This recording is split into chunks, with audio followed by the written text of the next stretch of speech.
Assalamualaikum warahmatullahi wabarakatuh. Hadirin sekalian, saudara-saudariku, alhamdulillah kita mengawali pertemuan kita di pekan ini dengan memuji dan bersyukur kepada Allah Subhanahu wa taala atas segala nikmat yang telah Allah berikan kepada kita, nikmat iman khususnya, nikmat istiqamah dalam berislam, dan nikmat insyaallah mencintai Al-Quran, dan semoga diwafatkan dalam keadaan sebagai ahli Al-Quran. Demikian kita mendoakan saudara-saudari kita sebelum mengawali kajian kita di malam Jumat ini. Semoga Allah Subhanahu wa taala memberikan hidayah kepada orang-orang yang belum mendapat hidayah dan belum masuk Islam sampai dengan detik di waktu ini.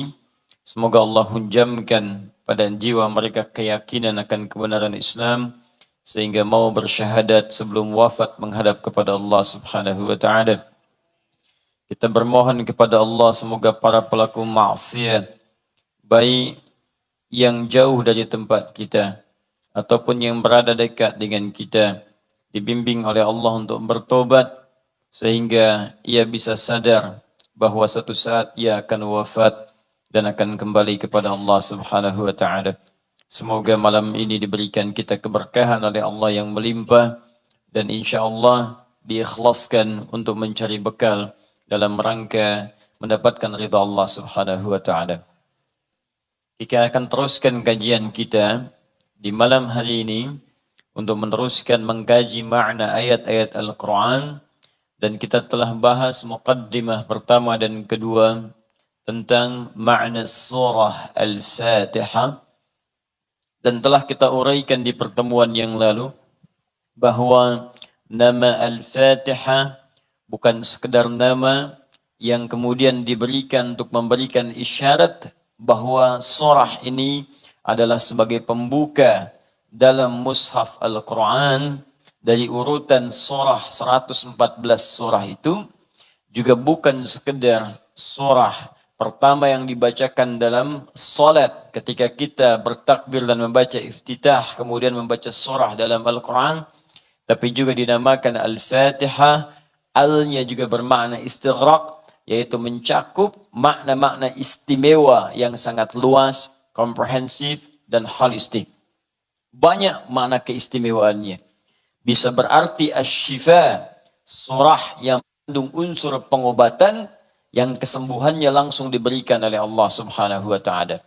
Maka ketika diberikan nama asy-syifa, bukan sekedar kita ketahui, tapi fungsinya kita terapkan dalam kehidupan saat Allah ujikan sakit kepada diri kita. Maka bacakanlah surah ini seperti Nabi mengajarkan, seperti sahabat mempraktikkan dengan penuh keyakinan dan keimanan kepada Allah Subhanahu wa taala. Maka penyakit yang sulit pun dicontohkan langsung di masa Nabi itu bisa sembuh dengan izin Allah Subhanahu wa taala. Surah ini juga disebut dengan surah As-Salah atau surah Al-Hamdu, karena dengan bacaan surah ini dibenarkan salat seseorang, bahkan menjadi rahasia dalam salat ketika membaca surah ini. Seperti kita terangkan di pertemuan lalu, rahasia salat, rahasia Al-Fatihah, kenapa disebut dengan surah As-Salah, bahkan disebut dengan surah Al-Hamdu. Bukan sekedar surah ini dibacakan dalam salat saat kita berdiri, tapi ada rahasia yang tercantum dalam hadis qudsi ketika Allah menyampaikan, qasamtus salah baini wa baina abdi ala nisfain wa li abdi ma sa'al. Aku telah bagi salat menjadi dua bagian, antara aku dengan hambaku masing-masing punya hak dan kewajiban. Kalau hambaku benar menunaikan kewajibannya, maka apapun yang dia minta saat salat itu aku akan kabulkan. Jadi fungsi salat itu bukan sekedar ibadah yang ditunaikan, tapi di situ ada janji Allah untuk mengabulkan doa-doa yang disampaikan. Karena itu dalam kitab-kitab fiqih, baik yang klasik, ya, klasik salafan dan kontemporer khalafan, yang dulu dan yang sekarang, as-salatu tu'na biha ad-du'a. Salat itu dipahami juga dengan doa. Jadi kalau Anda baca kitab-kitab fiqih, maka kalimat pertamanya as-salat fil lughati ad-du'a. Salat menurut bahasa maknanya doa. Kenapa disebut dengan doa? Karena semua bacaan-bacaan dalam salat itu isyarat dan isinya menunjuk kepada doa. Takbir sudah doa, iftitah doa. Ternyata Al-Fatihah pun doa, sampai kita mau salam isinya doa. Jadi kalau Anda banyak berdoa dalam salat, coba cek berapa banyak bagian yang dikabulkan. Nah, saat kita berdiri di Al-Fatihah itu ada hadis qudsi khusus akan mengabulkan apa yang kita minta jika benar bacaan Al-Fatihah kita. Dari mana taunya? Dari hadis qudsi yang kita bacakan di pertemuan lalu. Idza qala al-'abdu, saat hamba mulai membaca alhamdulillahi rabbil alamin. Alhamdulillahi rabbil alamin, qala Allah azza wa jalla, langsung dijawab oleh Allah kalimat itu. Jadi jangan sampai kita memiliki gambaran saat membaca Al-Fatihah dalam salat itu hanya bacaan biasa, langsung dijawab oleh Allah. Karena itu amanat Nabi disebutkan dalam salah satu hadisnya, dirangkum oleh Al-Imam Muslim dalam kitabnya Sahih Muslim jilid yang pertama nomor hadis yang ke-8 dan dikutip oleh Al-Imam An-Nawawi dalam kitabnya yang kedua Al-Arba'in An-Nawawiyah dari 42 hadis. Disebutkan pada hadis nomor kedua dan dikhususkan oleh sementara ulama dengan satu jilid khusus saking pentingnya hadis ini dengan nama hadis Jibril. Maka dalam bagian bab itu ada pernyataan tentang ihsan. Mal ihsan, kata Nabi, al ihsanu an ta'budallaha ka'annaka tarah fa in lam takun tarahu fa innahu yarak. Engkau beribadah menyembah Allah, an ta'budallah, engkau beribadah menyembah Allah. Kalimat ibadah an ta'budallaha ditafsirkan langsung oleh Al-Quran. Di antara makna ta'budallah, perintahnya bermakna u'bud, sembah Allah. Nah, kalimat sembah Allah itu ketika disebutkan dalam Al-Quran terkait dengan salat. Di mana ditemukannya? Quran surah ke-20 ayat ke-14. Innani anallahu la ilaha illa ana fa'budni. Saya Allah, kata Allah. Tidak ada Tuhan selain Allah. Sembah saya. Sembah saya. Di sini ada sifat uluhiyah untuk menuhankan Allah saja. Ada sifat kita untuk menyembah Allah. Ubudiyahnya hanya menyembah kepada Allah saja, bukan kepada yang lainnya. Fa'budni, kata Allah, sembah saya. Bagaimana menyembah Allah itu? Wa aqimis salata li dzikri. Fa'budni wa aqimis salat. Sembah saya, dan cara menyembah saya lakukan lewat salat. Ketika Allah mengatakan sembah saya lewat salat, anta'budallaha, engkau menyembah Allah kapan? Lewat salat. Karena itu dalam salat kita menyembah Allah dengan mengucapkan kami menyembahmu ya Allah. Dalam bahasa Arab kami menyembah na'bud, hanya kepadamu iyyaka.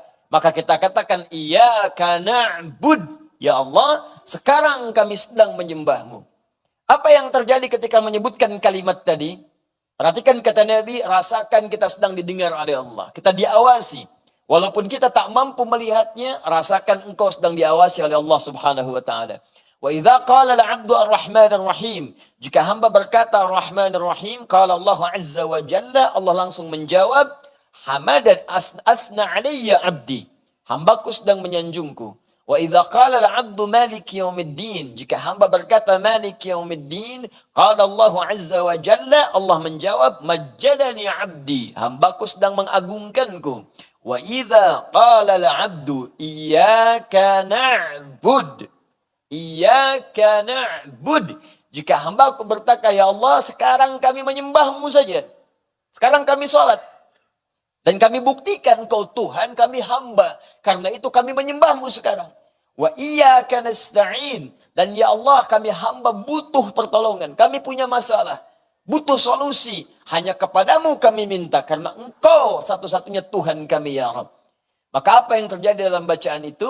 Qala Allah azza wa jalla, langsung dijawab oleh Allah subhanahu wa ta'ala, hadza baini wa baina 'abdi, inilah yang aku maksudkan perjanjian antara aku dengan hambaku. Wali 'abdi, kalau hambaku benar bacaan Al-Fatihahnya sampai di sini, dari awal salat sampai bacaan ini, masa'ala, apapun yang dia minta sekarang aku akan kabulkan.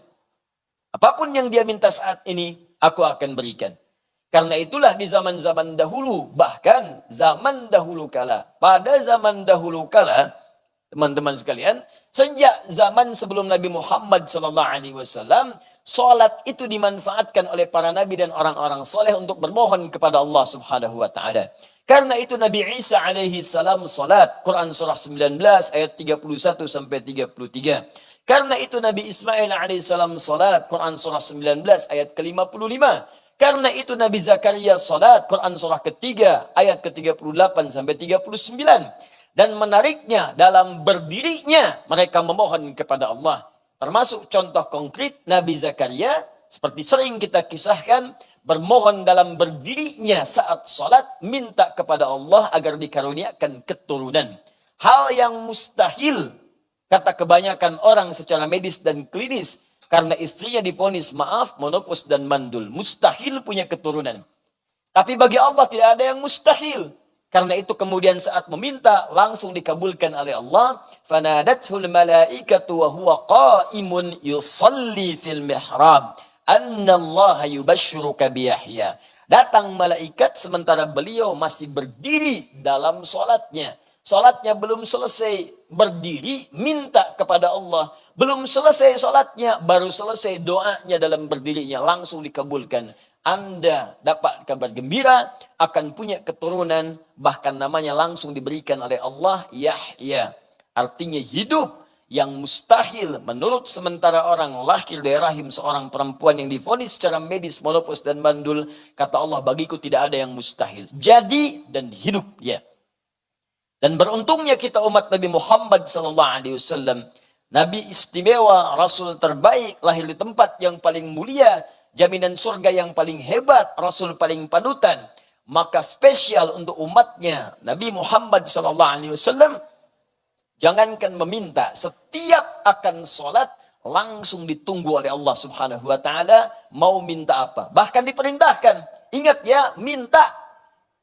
Minta kata Allah. Bahkan panggilan sholat dibuka dengan panggilan minta. Turunlah Quran surah kedua Al-Baqarah ayat ke-45. Wasta'inu bis-sabri was-salah. Wasta'inu. Ingat jika kalian punya persoalan, minta solusinya kepada Allah. Sabar dulu terima, setelah itu mintakan. Kapan ya Allah?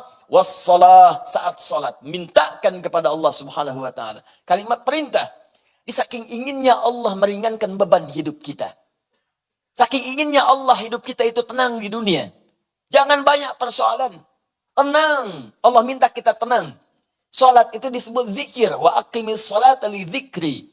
Tunaikan salat supaya menjadi zikir kepadaku. Fungsi zikir itu menenangkan jiwa. Quran surah ke-13 ayat ke-28. Ala bi dzikrillahi tatmainnul qulub. Yakinkan pada dirimu jika salatmu benar, zikirmu benar kepada Allah, dampaknya ke hati akan tenang. Jadi ketika kita dipanggil salat, itu panggilan untuk menenangkan jiwa kita. Ketika dipanggil salat, panggilan untuk memberikan solusi kepada kita. Ketika diminta salat, panggilan untuk meringankan beban hidup yang sekarang sedang kita rasakan. Jadi kalau orang sehat, orang berakal, orang cerdas, orang mengerti, dan orang mau meringankan beban hidupnya, tentu dia akan senang dengan panggilan salat, bahkan belum dipanggil, dia sudah siap-siap untuk menunaikan salat. Karena itu sangat paradoks, berlawanan, sangat aneh, dan rasanya tidak bisa dimengerti kalau ada orang ingin diringankan beban, tapi dia tidak mau menerimanya. Katanya punya masalah, katanya ingin solusi, katanya ingin rezeki, katanya ingin kemudahan. Sekarang yang punya segalanya memanggil Anda, saya berikan sekarang ya. Tapi ketika diberikan Anda malas-malasan, bagaimana bisa mendapatinya?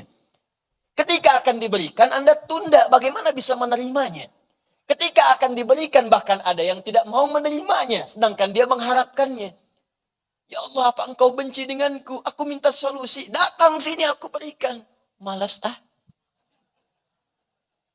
Ya bagaimana bisa didapatkan?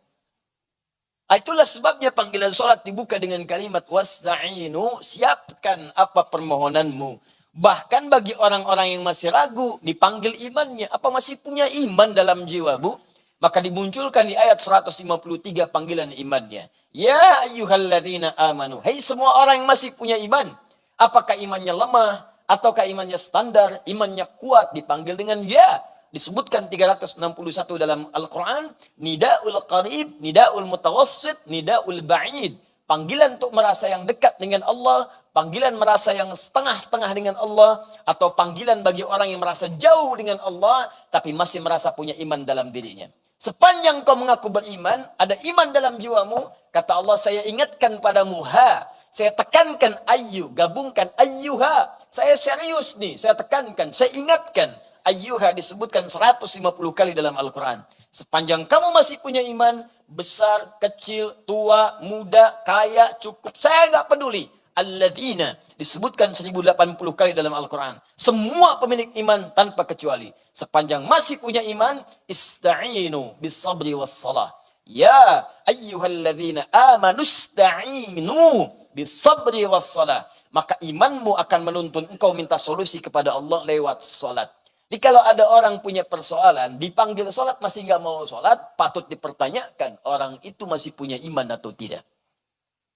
Karena itu bertakwalah kepada Allah Subhanahu wa Ta'ala ketika mendengar panggilan azan, yang harus kita hadirkan dalam benak kita bukan beban. Kalau beban itu capek. Allahu Akbar, Allahu Akbar. Yang teringat fitness, beban, barbel. Ya berat, gitu kan? Tapi kalau kita bayangkan solusi, Masya Allah. Allahu Akbar, Allahu Akbar. Gajian. Allahu Akbar, Allahu Akbar. Lamaran diterima.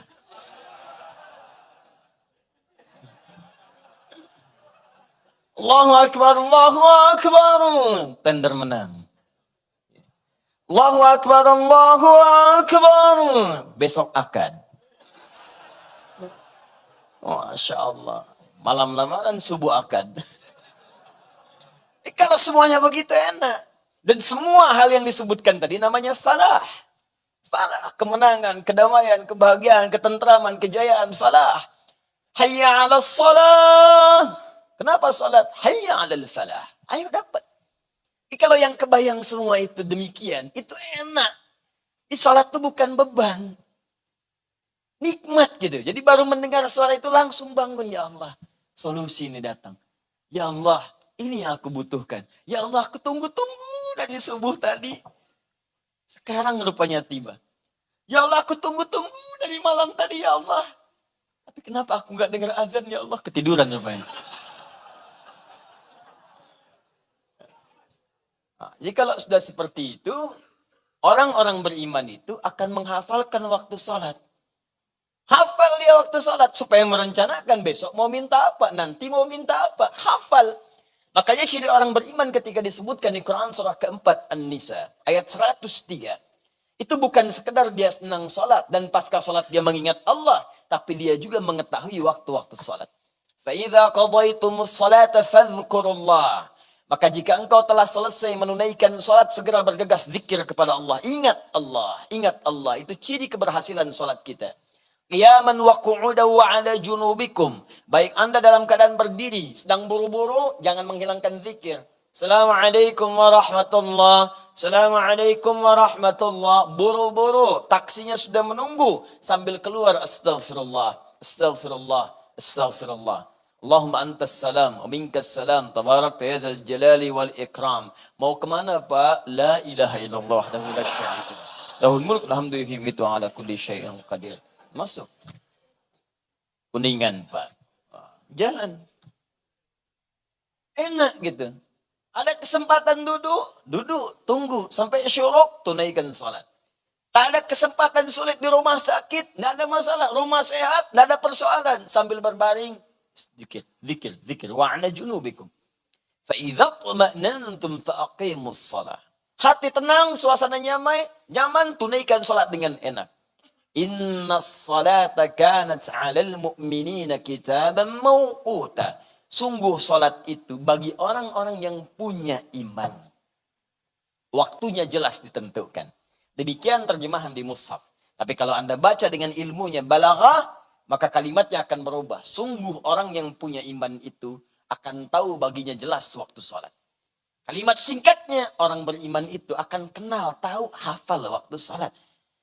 Jadi kalau Anda tahu, misalnya dalam kehidupan dunia saja, besok mau gajian, siap-siap Anda.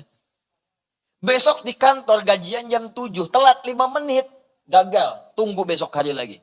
Pertanyaan saya, kalau ada ketentuan demikian, gajian jam 7, telat 5 menit, tunggu besok lagi. Datang jam berapa ke kantor?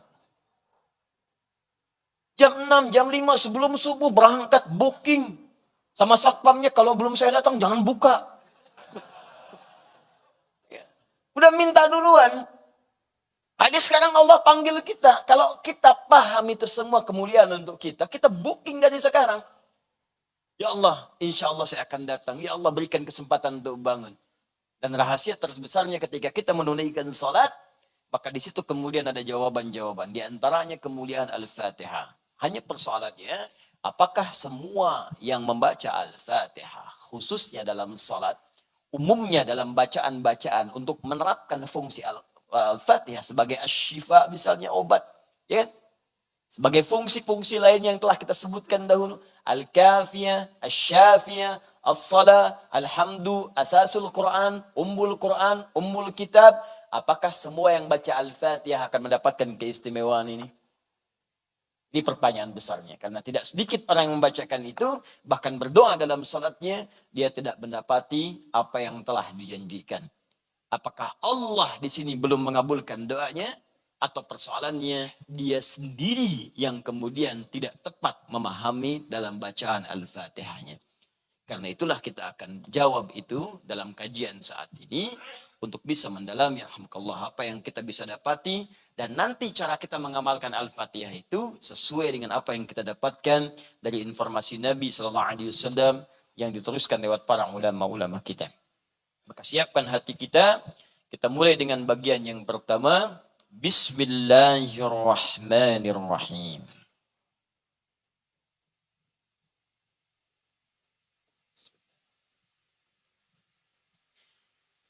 Perhatikan sini sejenak.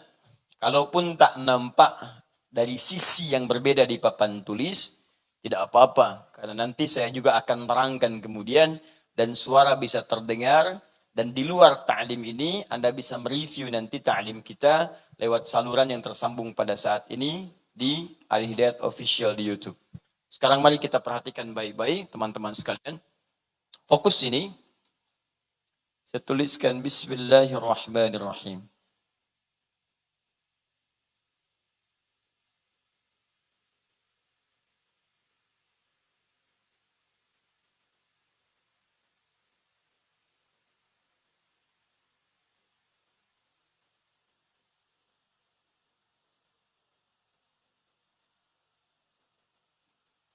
Baik, perhatikan sini pelan-pelan. Saya ingin tegaskan satu hal yang sangat penting. Kalimat Al-Fatihah, sekali lagi, Al-ya, ingat di pertemuan lalu, bisa ma'rifah, ta'rif, bisa istighraq. Kalau dia ta'rif, ma'rifah, maka yang dimaksud Al-Fatihah itu surah pembuka dalam mushaf dan surah pembuka dalam salat. Dipahami sampai sini? Alhamdulillah. Tapi kalau yang dimaksudkan istighraq, mencakup semua fungsi keutamaan dan keistimewaannya, maka jika itu yang dimaksudkan, maka hal yang perlu kita pelajari adalah semua kandungan Al-Fatihah itu dari awal sampai akhir untuk mendapatkan keistimewaan yang dijanjikan. Bagaimana caranya baca Al-Fatihah? Bisa mendapatkan syifa, bisa mendapatkan misalnya keberkahannya, bisa mendapatkan kemudahan dalam aktivitas pekerjaan kita. Bagaimana caranya? Maka pahami awal ayat sampai akhir ayat Al-Fatihahnya. Tapi kalau sekedar ingin dipakai dalam sholat, sah. Atau sekedar ingin baca Al-Quran, antum tak paham pun tak ada masalah. Sholatnya sah. Karena syarat sholat itu bukan paham kandungan Al-Fatihah. Syarat sholat itu benar bacaan Al-Fatihahnya. Begitu dibacakan, benar. Tapi kalau tidak paham, antum kehilangan momentum untuk meminta kepada Allah Subhanahu wa Ta'ala. Mengerti sampai di sini? Baik, dalam upaya kita memohon itu, syarat pertamanya, kita harus paham setiap huruf, setiap kalimat, bahkan setiap harakat, dari awal ayat sampai akhir ayatnya. Di pertemuan lalu, kita sudah sepakati berdasar keterangan dalam Al-Quran, surah ke-15, ayat 87, bahwa Al-Fatihah itu jumlahnya 7 ayat. وَلَقَدْ آتَيْنَاكَ سَبْعًا مِنَ الْمَثَانِ وَالْقُرْآنِ الْعَظِيمِ. Dan kami telah turunkan hanya kepadamu saja Muhammad sallallahu alaihi wasallam Tidak kepada nabi-nabi yang lain. 7 ayat yang akan terus diulang-ulang. 7 ayat yang akan terus diulang-ulang. Satu episode kemarin kita bahas, yang dimaksud dengan 7 ayat itu adalah surah Al-Fatihah. Karena itu, kita mulai dengan bagian yang pertama, ayat yang pertama dari Bismillahirrahmanirrahim. Berikan harakat dulu supaya mudah untuk dibaca.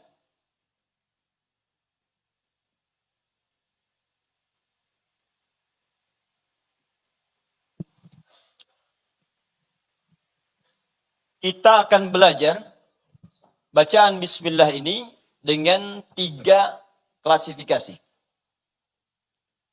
3 pembahasan. Pembahasan pertama terkait dengan makna. Apa maknanya Bismillahirrahmanirrahim? Dan saya mohon nanti bersabar belajarnya, karena saya tidak akan terjemahkan. Yang akan saya sampaikan penggalian makna dari para ulama, dari mulai makna bahasanya. Kenapa menggunakan ba di situ? Ba-nya apa? Ya, apa fungsi ba di sini? Apa maksud kalimat ismun? Apa maksud kalimat Allah? Apa maksud kalimat Ar-Rahman? Apa maksud kalimat Ar-Rahim? Sampai semuanya kita paham, baru kita akan mengerti bagian kedua tentang hikmah penggunaan kalimat Bismillahirrahmanirrahim ini. Jadi kalau sudah paham artinya, Allah, bagaimana cara menggunakannya dalam kehidupan kita? Kalau sudah mengerti ini, baru kita masuk kepada aspek fikihnya. Apakah ada kajian fikih di dalamnya? Kalau dipakai dalam sholat, apakah dibaca enggak kalimat Bismillahirrahmanirrahim? Kalau di luar sholat, bagaimana cara baca kalimat ini? Apakah dalam sholat dijaharkan Bismillahirrahmanirrahim ataukah silencer? Atau tidak dibaca sama sekali? Atau dibaca misalnya yang pertama, selanjutnya tidak? Kalau di luar salat bagaimana bacaannya? Apakah harus lengkap? Mau makan, minum, Bismillahirrahmanirrahim. Atau boleh disingkat, Bismillah misalnya. Seperti apa gambarannya? Itu aspek fikihnya. Ya, sepakat sampai di sini? Sepakat, tidak sepakat, tetap saya bahas 3 itu. Ya, saya mulai memperkenalkan dulu pembuka dari kitab ini, Tafsir Al-Quranil Azim, li al-Imam Ibnu Katsir rahimahullah. Nanti kalau terkait dengan aspek hukum, saya bawakan kitab yang lain. Saya ambil contoh misalnya kitabnya Syekh Ali As-Sabuni. Ya, Syekh Ali As-Sabuni, Tafsir Ayatul Ahkam. Tafsir Rawa'i'ul Bayan fi Tafsir Ayatul Ahkam. Terperinci semua di situ. Ayatnya apa dalilnya, apa pendapat ulamanya, setiap pendapat apa dalilnya, lalu disandingkan semua pendapat itu, dikomparasikan, bandingkan. Dan terakhir, apa kesimpulan dari perbandingan itu. Nanti insya Allah saya bawakan kitabnya, yang hari ini kita akan bahas bagian yang pertama, dari kalimat Bismillahirrahmanirrahim, dan saya pun bawakan kitab acuannya, supaya tidak diduga bahwa ini hanya ilmu otak-atik saja Ustaz Adi Hidayat. Nah, nanti kitabnya saya tunjukkan, dari kitab ini nanti kita turunkan kajian kita insya Allah. Bismillahirrahmanirrahim. Kita mulai dengan Syekh Ibnu Katsir rahimahullah. Iftataha biha sahabatu kitab Allah Ta'ala. Iftataha biha sahabatu kitab Allah Ta'ala. Para sahabat seluruhnya memulai bacaan kitab Allah, yakni Al-Quran, dengan Bismillahirrahmanirrahim. Ya, dengan Bismillahirrahmanirrahim di mushaf. Karena itu tulisan di mushaf Bismillahirrahmanirrahim dicantumkan. Baik yang bacaan Al-Fatihahnya Bismillahnya sir, tidak dibaca sama sekali, tetap ketika Anda melihat mushaf akan ada kalimat Bismillahirrahmanirrahim. Jelas sampai sini? Baik. Wattafaqal ulama'u ala annaha ba'du ayatin min suratin Naml. Pertama, semua ulama sepakat bahwa kalimat Bismillahirrahmanirrahim tercantum sebagai bagian dari ayat di surah An-Naml, surah ke-27, tepatnya ayat ke-30. Ya innahu min Sulaibana wa innahu bismillahirrahmanirrahim. Jadi khusus untuk di ayat itu, di surah itu, surah ke-27, surah An-Naml. Ingat kalau disebutkan surah Al-Quran, saya sudah pernah mengajarkan, jangan bacakan dengan terjemahannya. Karena ini termasuk bagian dari kalimat-kalimat dalam syariat yang harus dibacakan dengan Arabnya. Ya seperti azan, seperti nama surah dalam Al-Quran, kalau ingin berbincang dengan kawan jangan disebutkan terjemahannya. Pertama, namanya akan berubah dalam kesan. Terjemahannya mungkin benar, tapi kesan yang diterima di hati bisa berbeda. Yang ketiga, respon kita menyikapi suratnya atau nanti menyikapi syariatnya juga akan tidak sama. Minimal tidak serius dalam menunaikannya. Sedang baca surat apa, akhi? Surat semut. Kamu bro, surat emak-emak, An-Nisa. Ya, misal. Kamu apa? Surat saya gajah, Al-Fil. Ya, dia sedang baca apa? Dia sedang baca surat lebah, An-Nahl. Jadi kesannya agak lain. Beda dengan kita ucapkan. Baca apa dia? An-Nahl. Kamu merajaah surat apa? Al-Fil. Dia surat apa? An-Nisa. Jelas ya? Sama dengan azan. Allahu Akbar, Allahu Akbar. Jangan diganti-ganti.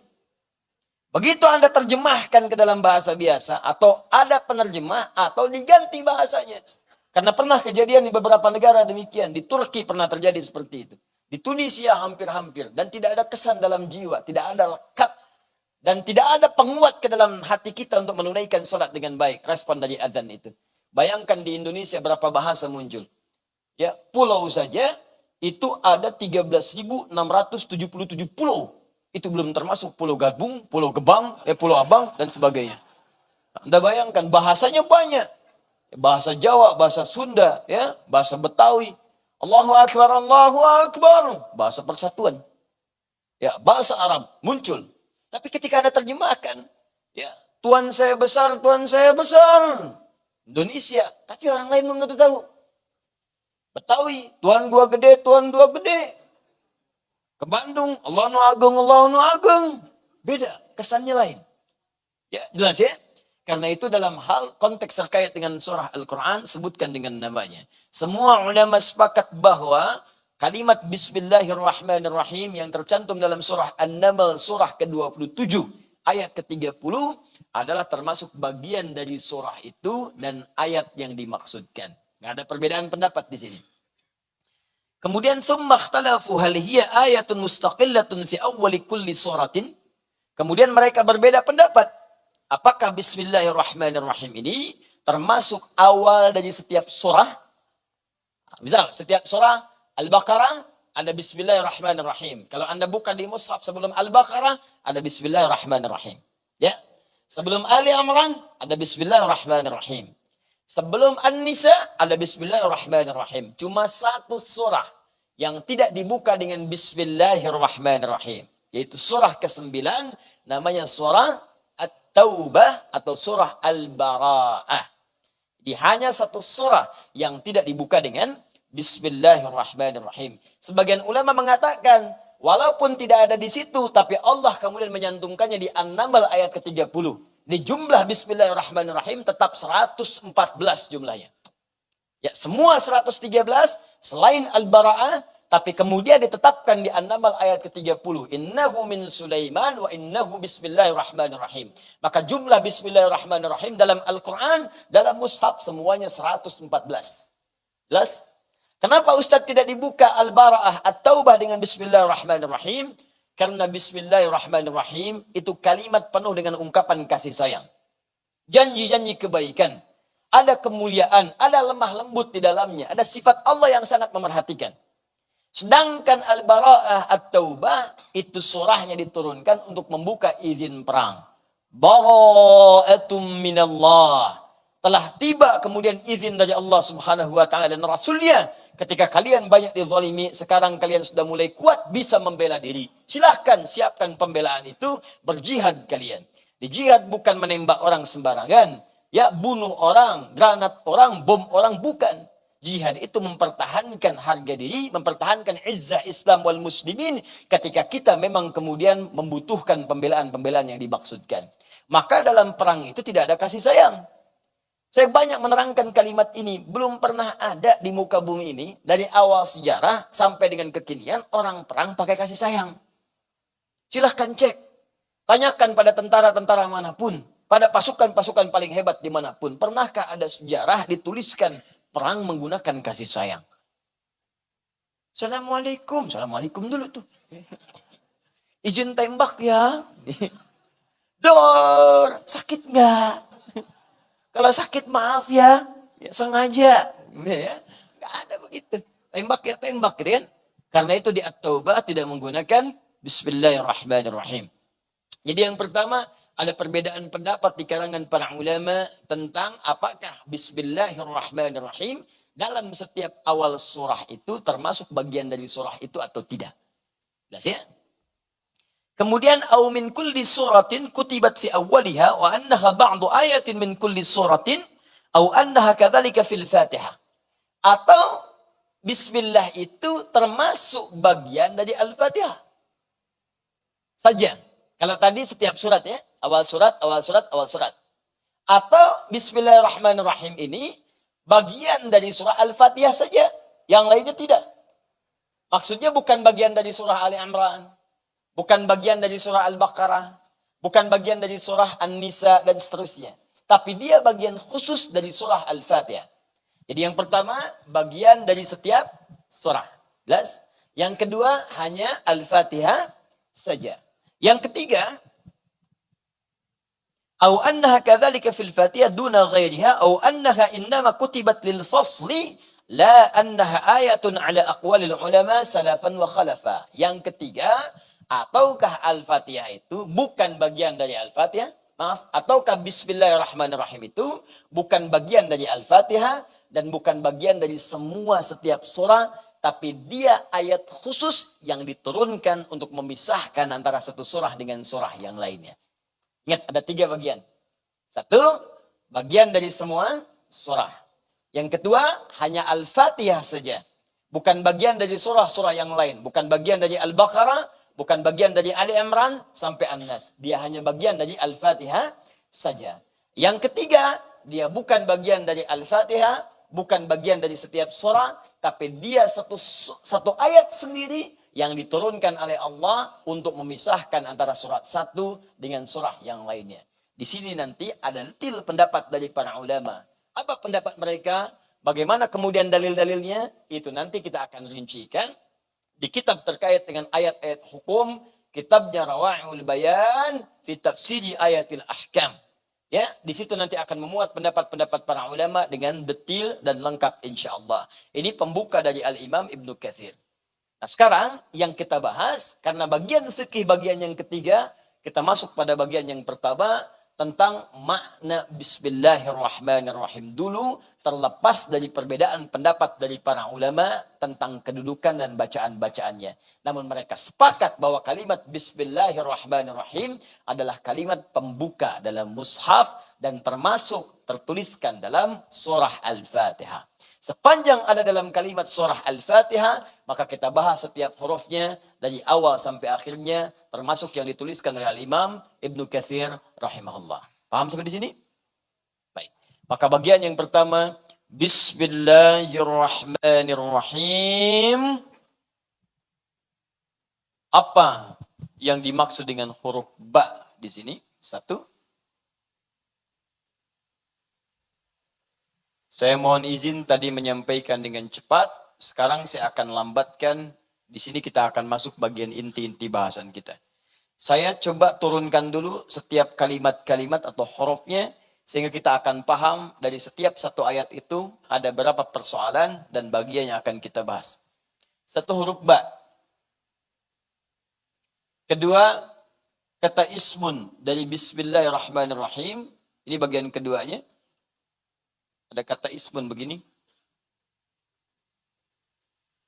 Ketiga, lafaz Allah.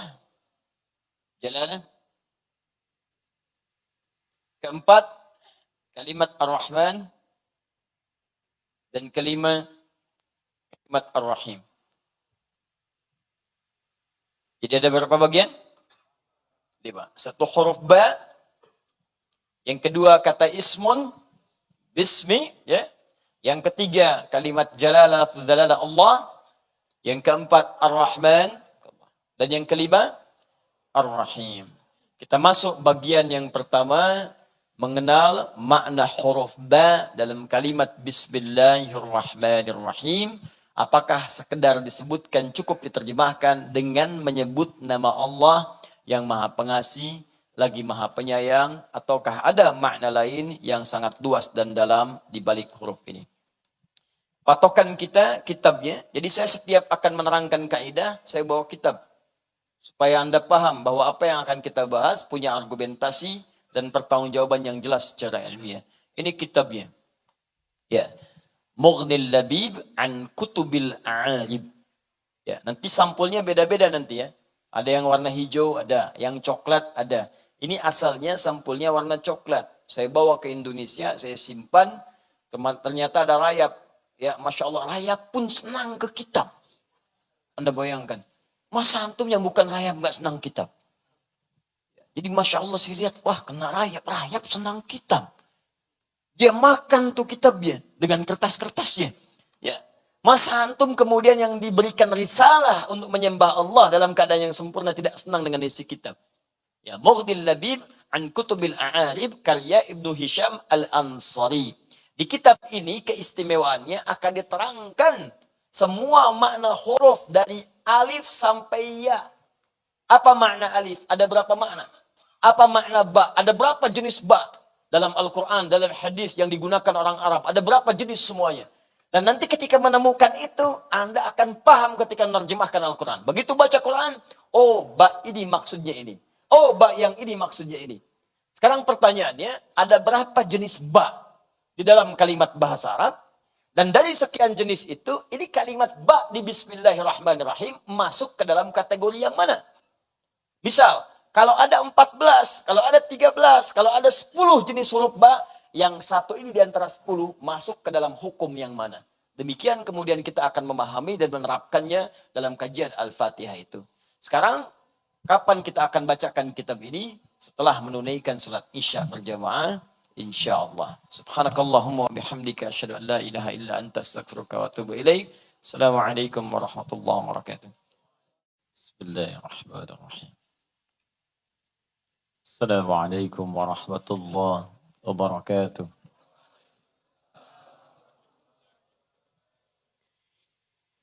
Alhamdulillah. Wassalatu wassalamu ala rasulillah. Wa ala alihi wa sahbihi wa man wala wa ba'd.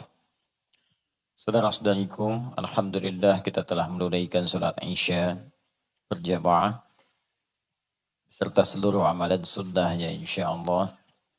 Semoga salat kita dan seluruh zikir kita diterima oleh Allah Subhanahu wa taala. Demikian kita berdoa kepada hamba-hamba Allah yang telah beriman yang belum menunaikan salat Isya, entah di perjalanan atau waktunya berbeda. Kita berdoa semoga juga diberikan kesempatan untuk menunaikan salat Isya dengan khusyuk. Dan mudah-mudahan sekali lagi para pelaku maksiat bisa bertobat dan kembali berhijrah untuk mendekat kepada Allah dan Rasulnya. Sebelum kita melanjutkan, saya ingin mengingatkan semua hadirin, baik di dalam masjid ataupun sekitarannya, untuk mengikhlaskan niat karena Allah Subhanahu wa taala dan menilai ta'lim kita ini sebagai bagian dari perjuangan kita untuk beramal saleh. Kalau seperti itu, insyaallah cara kita bertaklimnya akan lebih ringan. Saya tadi coba mengamati beberapa bagian ikhwah, ada yang berdiri, ya bukan di dalam bahkan di luar. Ya ada beberapa mungkin bagian-bagian yang mesti berjuang. Ya setidaknya mudah-mudahan itu perjuangan mendapatkan ridha Allah, karena di akhirat itu lebih berat lagi perjuangannya. Jadi mumpung masih di dunia, kita berjuang dengan semangat karena kita tidak tahu di bagian mana kita akan menghadap kepada Allah Subhanahu wa taala. Boleh jadi di antara malam ini ada bagian tersendiri bagi sebagian saudara-saudari kita untuk berpulang kepada Allah, dan dalam pulang itulah dicatatkan kalimat terbaik sedang berjuang untuk mendekat kepada Allah Subhanahu wa taala. Kita lanjutkan insyaallah pelajaran kita dalam kajian surah Al-Fatihah pada ayat yang pertama. Bismillahirrahmanirrahim. Pada klasifikasi bagian pertama dari 5 pembahasan di ayat ini, yaitu pembahasan tentang makna huruf ba, khususnya ba yang melekat pada kalimat Bismillahirrahmanirrahim. Apa saja fungsi ba itu, khususnya dalam penggunaan huruf ini di bahasa Arab. Saya ingin bedakan, kita sedang tidak bicara ba dalam bahasa Latin. B dengan A dibaca ba. B dengan I dibaca bi. B dengan U dibaca bu. Ya, B dengan O dibaca bo. Ba, bi, bu, bo. Ya. Kemudian itu tidak kita uraikan. Yang kita uraikan adalah huruf ba dalam penggunaan dan pengucapannya di lisan orang-orang Arab. Seperti apa makna yang dimaksudkan? Karena itu kita akan kembali kepada karya ulama-ulama kita yang menyampaikan tentang makna-makna huruf dan kalimat dalam bahasa Arab. Saya kembali ingatkan, kita akan gunakan kitab yang sangat populer. Jadi kajian-kajian para tulabul ilmi, penuntut ilmu, dari masa dulu hingga masa kini, yaitu kitab Bughril Labib an Kutubil A'arib, karya Ibnu Hisham Al-Ansari. Ini ulama besar, banyak kitabnya. Dan kitabnya juga banyak diburu. Dan Masya Allah, kitab-kitabnya juga sangat bervariasi di bidang-bidang yang berbeda-beda, tidak hanya di satu ragam ilmu saja. Ini kita akan masuk langsung pada pembahasan huruf ba. Ya, kalau saya bahas dari huruf alif, itu menghabiskan 167 halaman tersendiri. Baru huruf alif, 167 halaman. Ya. Nah, sekarang kita masuk huruf ba. Ya, jadi langsung ke huruf ba, supaya kita bisa mendapatkan banyak faidah atau manfaat di pembahasan kita. Bismillahirrahmanirrahim. Ada yang mau bacakan? Silahkan. Ini masih asli insya Allah. Enggak saya apa-apakan. Masih bahasa Arab. Ya. Ya. Dan tanpa harokat. Ya, tanpa harokat. Jadi asli ini insya Allah. Ya. Harful ba. Huruf ba. Ya. Harful ba. Huruf ba. Saya terangkan sebentar. Tulisannya, teman-teman sekalian, ini seperti ini, ba. Tapi kalau kita ingin munculkan aslinya, begini kemudian diucapkannya, al-ba, huruf ba. Ada hamdahnya. Ya, harful ba, huruf ba. Ingat, dibaca dengan ditulis, itu beda. Dituliskan begini, satu saja. Seperti ini. Tapi dibacanya begini. Ba. Tulisannya begini. Kenapa penting saya terangkan ini? Kita akan kembali kepada faidah membaca ayat Al-Quran. Setiap huruf dalam ayat Al-Quran itu tidak diberikan pahala berdasarkan tulisannya. Ingat, tapi bacaannya. Bukan tulisan, tapi bacaan. Kembali ke hadis Nabi, di hadis riwayat At-Tirmidzi. Nama aslinya Muhammad bin Isa At-Tirmidzi. Ya, nomor hadis 2910. Man qara'a harsan min kitabillah. Siapa yang bisa membaca, siapa yang bisa membaca satu huruf saja dari kitab Allah, bukan menulis, membacakannya. Ya, ya? Falahu 10 hasanat, maka setiap huruf yang dibacakan itu dia mendapatkan 10 nilainya, 10 kebaikan. Walam aqul alif lam mim harfun. Saya tidak katakan alif lam mim kata Nabi satu huruf. Walakin alifun harfun, lamun harfun, mimun harfun. Walikulli harfin 10 hasanat. Tapi alifnya satu huruf, lamnya satu huruf, mim satu huruf. Setiap hurufnya 10 kebaikan. Kalau Anda lihat tulisan, Anda akan menyimpulkan bahwa alif lam mim itu adalah 3 huruf. Kalau lihat tulisan, simbol. Alif, lam, kemudian mim. Hitung. 1, 2, 3. Berapa huruf? 3 huruf. Kemudian Anda akan kalikan. Setiap hurufnya berapa? 10. 3 kali 10 berapa? 30. Orang akan hitung ini 1, 2, 3 kali 10. Ingat, Al-Quran beda. Kalau amalan lain, salat dan lainnya misalnya umumnya standar selesai dikerjakan dapat 10. Salat misalnya, dikerjakan selesai dapat 10, paling minimal, kalau sendirian. Apa dalilnya Ustaz? Quran surah ke-6 ayat 160. Ya, Quran surah ke-6 ayat 160. Man jaa'a bil hasanati falahu 10 amthaliha. Siapa yang mengerjakan 1 kali kebaikan, setiap 1 itu nilainya 10. Hasanah, 1 kebaikan yang punya pahala disebut hasanah. Salat disebut hasanah dalam Al-Quran. Quran surah ke-11 ayat 114.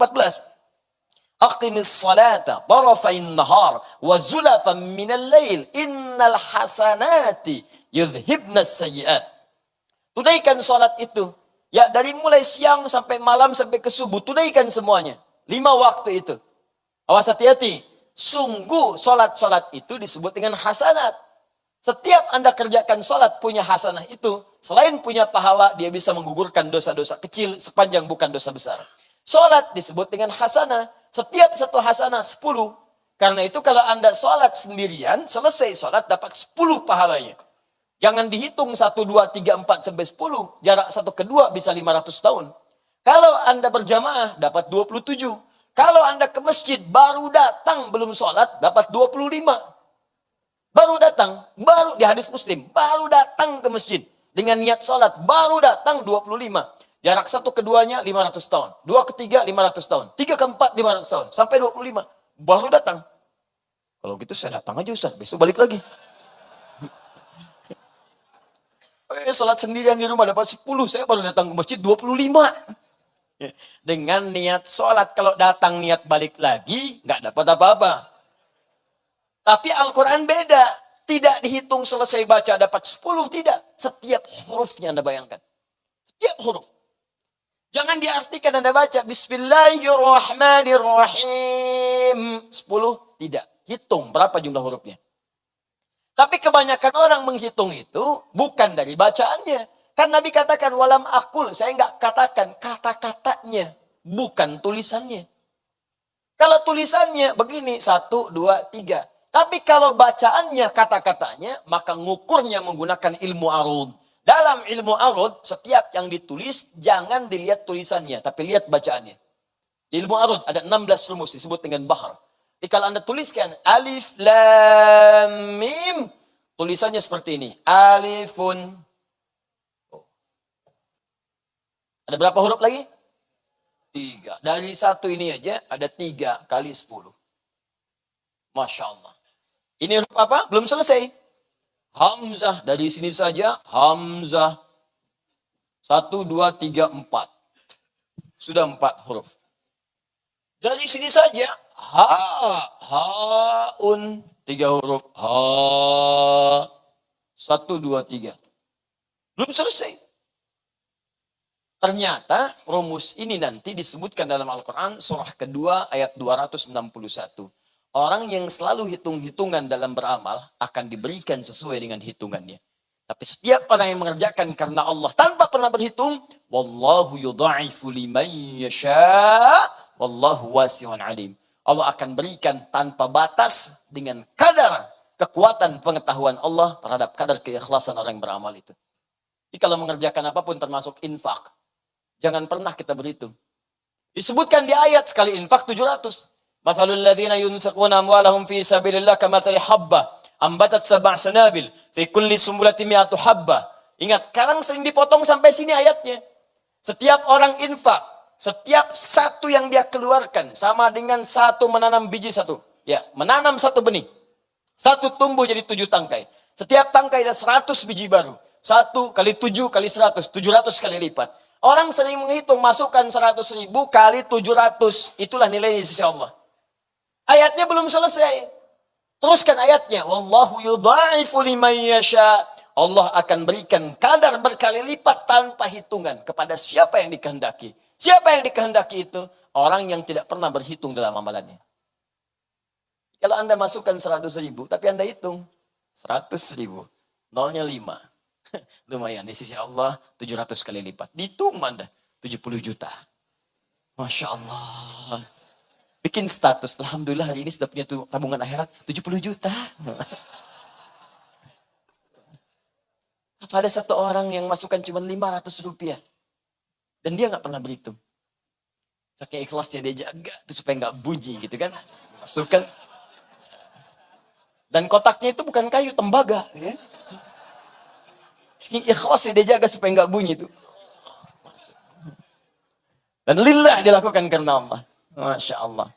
Boleh jadi dia dapat 1 juta kali lipat di sisi Allah subhanahu wa ta'ala. Masya Allah. Ini saya ingin katakan kalau baca ba ini, jangan dikira sekali ba dibaca, dapatnya cuma 10, belum tentu. Walaupun secara hitungan ini akan ditemukan misalnya 19 huruf secara hitungan. Tapi ingat, pahalanya akan dituliskan dengan bacaan, bukan dengan hitungannya. Paham di sini?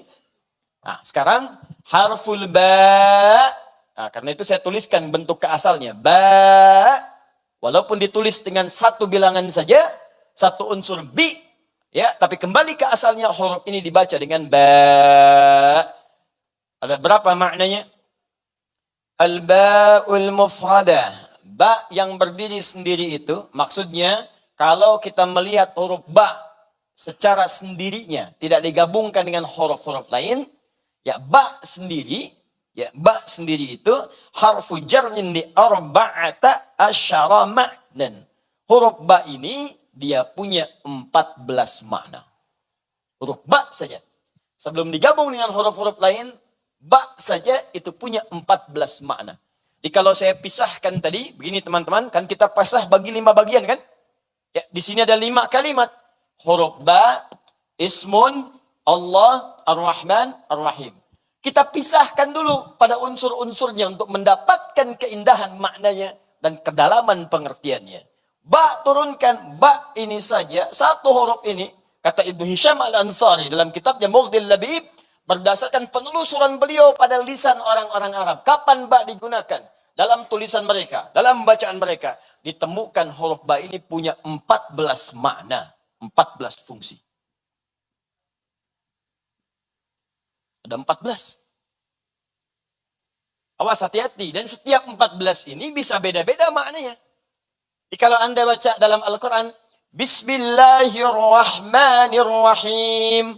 Ba di sini sama enggak dengan ba di Al-Maidah ayat 6? Wamsahu biru'usikum. Sama enggak dengan kalimat alaisallahu biahkamil hakimin? Ba-nya sama enggak? Sama-sama ba. Sama-sama harakatnya kasrah. Ba, bi. Berapa banyak bi dalam Al-Quran? Apakah semuanya punya makna yang sama? Belum tentu. Itulah indahnya bahasa Al-Quran. Kalau dikembalikan kepada maknanya dan dahsyatnya Allahu Akbar, semua diksinya akan sangat tepat dengan konteksnya. Semua pilihan hurufnya akan sesuai dengan maknanya. Sekarang kita akan lihat apa saja yang ke-14 itu. Ya. Satu fungsi bisa 1 jam. Sebentar. Sampai jam berapa kita malam ini? Silakan insyaAllah ya. Anda sampai jam 11, ya saya jam 9 pulang ya. Saya mau ke Padang nanti insyaAllah. Bismillahirrahmanirrahim. Awwaliha, yang pertama dari 14 itu. Ya, yang pertama awwaliha. Ustaz, kenapa dibaca awwaliha bukan awwaluha? Karena ataf kepada kalimat sebelumnya. Li arba'ata asyara. Ya, harusnya arba'ati ini. Arba'ati asyara. Ya, arba'ah karena ada huruf lam dibaca awwaliha bukan awwaluha. Pertama al-ilsaq. Al-ilsaq. Qila wa huwa ma'nan. Dan inilah yang dimaksud makna utama dari huruf ba itu. Pertama al-ilsaq. Ingat, ilsaq bukan besok. Besok. Ilsaq. Al-ilsaq. InsyaAllah. Ilsaq. Ilsaq. Qila wa huwa ma'nan. Dan banyak yang menyebutkan bahwa fungsi pertama inilah fungsi asal ya. Yang paling dasar, yang paling pokok. Di antara 14 fungsi ini dasar yang paling utama. Jadi kalau ada huruf ba, rata-rata tidak akan jauh dari fungsi yang pertama ini. Yang lainnya nanti akan mengikuti. Kita akan lihat nanti ya. Ada musahabah, ada tab'id bin duni tahdid, tab'id ma'at tahdid, ada istighraq, ada taukid, ada ghayah, ada macam-macam. Tapi dasar utamanya adalah ilsaq. Apa itu ilsaq? Dari kata alsaqa yulsiqu, ilsaqan. Terambil lagi dari akar kata yang paling dasarnya. Lasaqa. Lasaqa, lam, sad, qaf.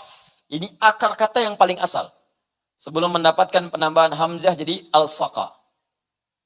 Ya, lasaqa. Sesuatu yang lekat menempel sulit terpisahkan. Lekat, nempel, sulit terpisahkan.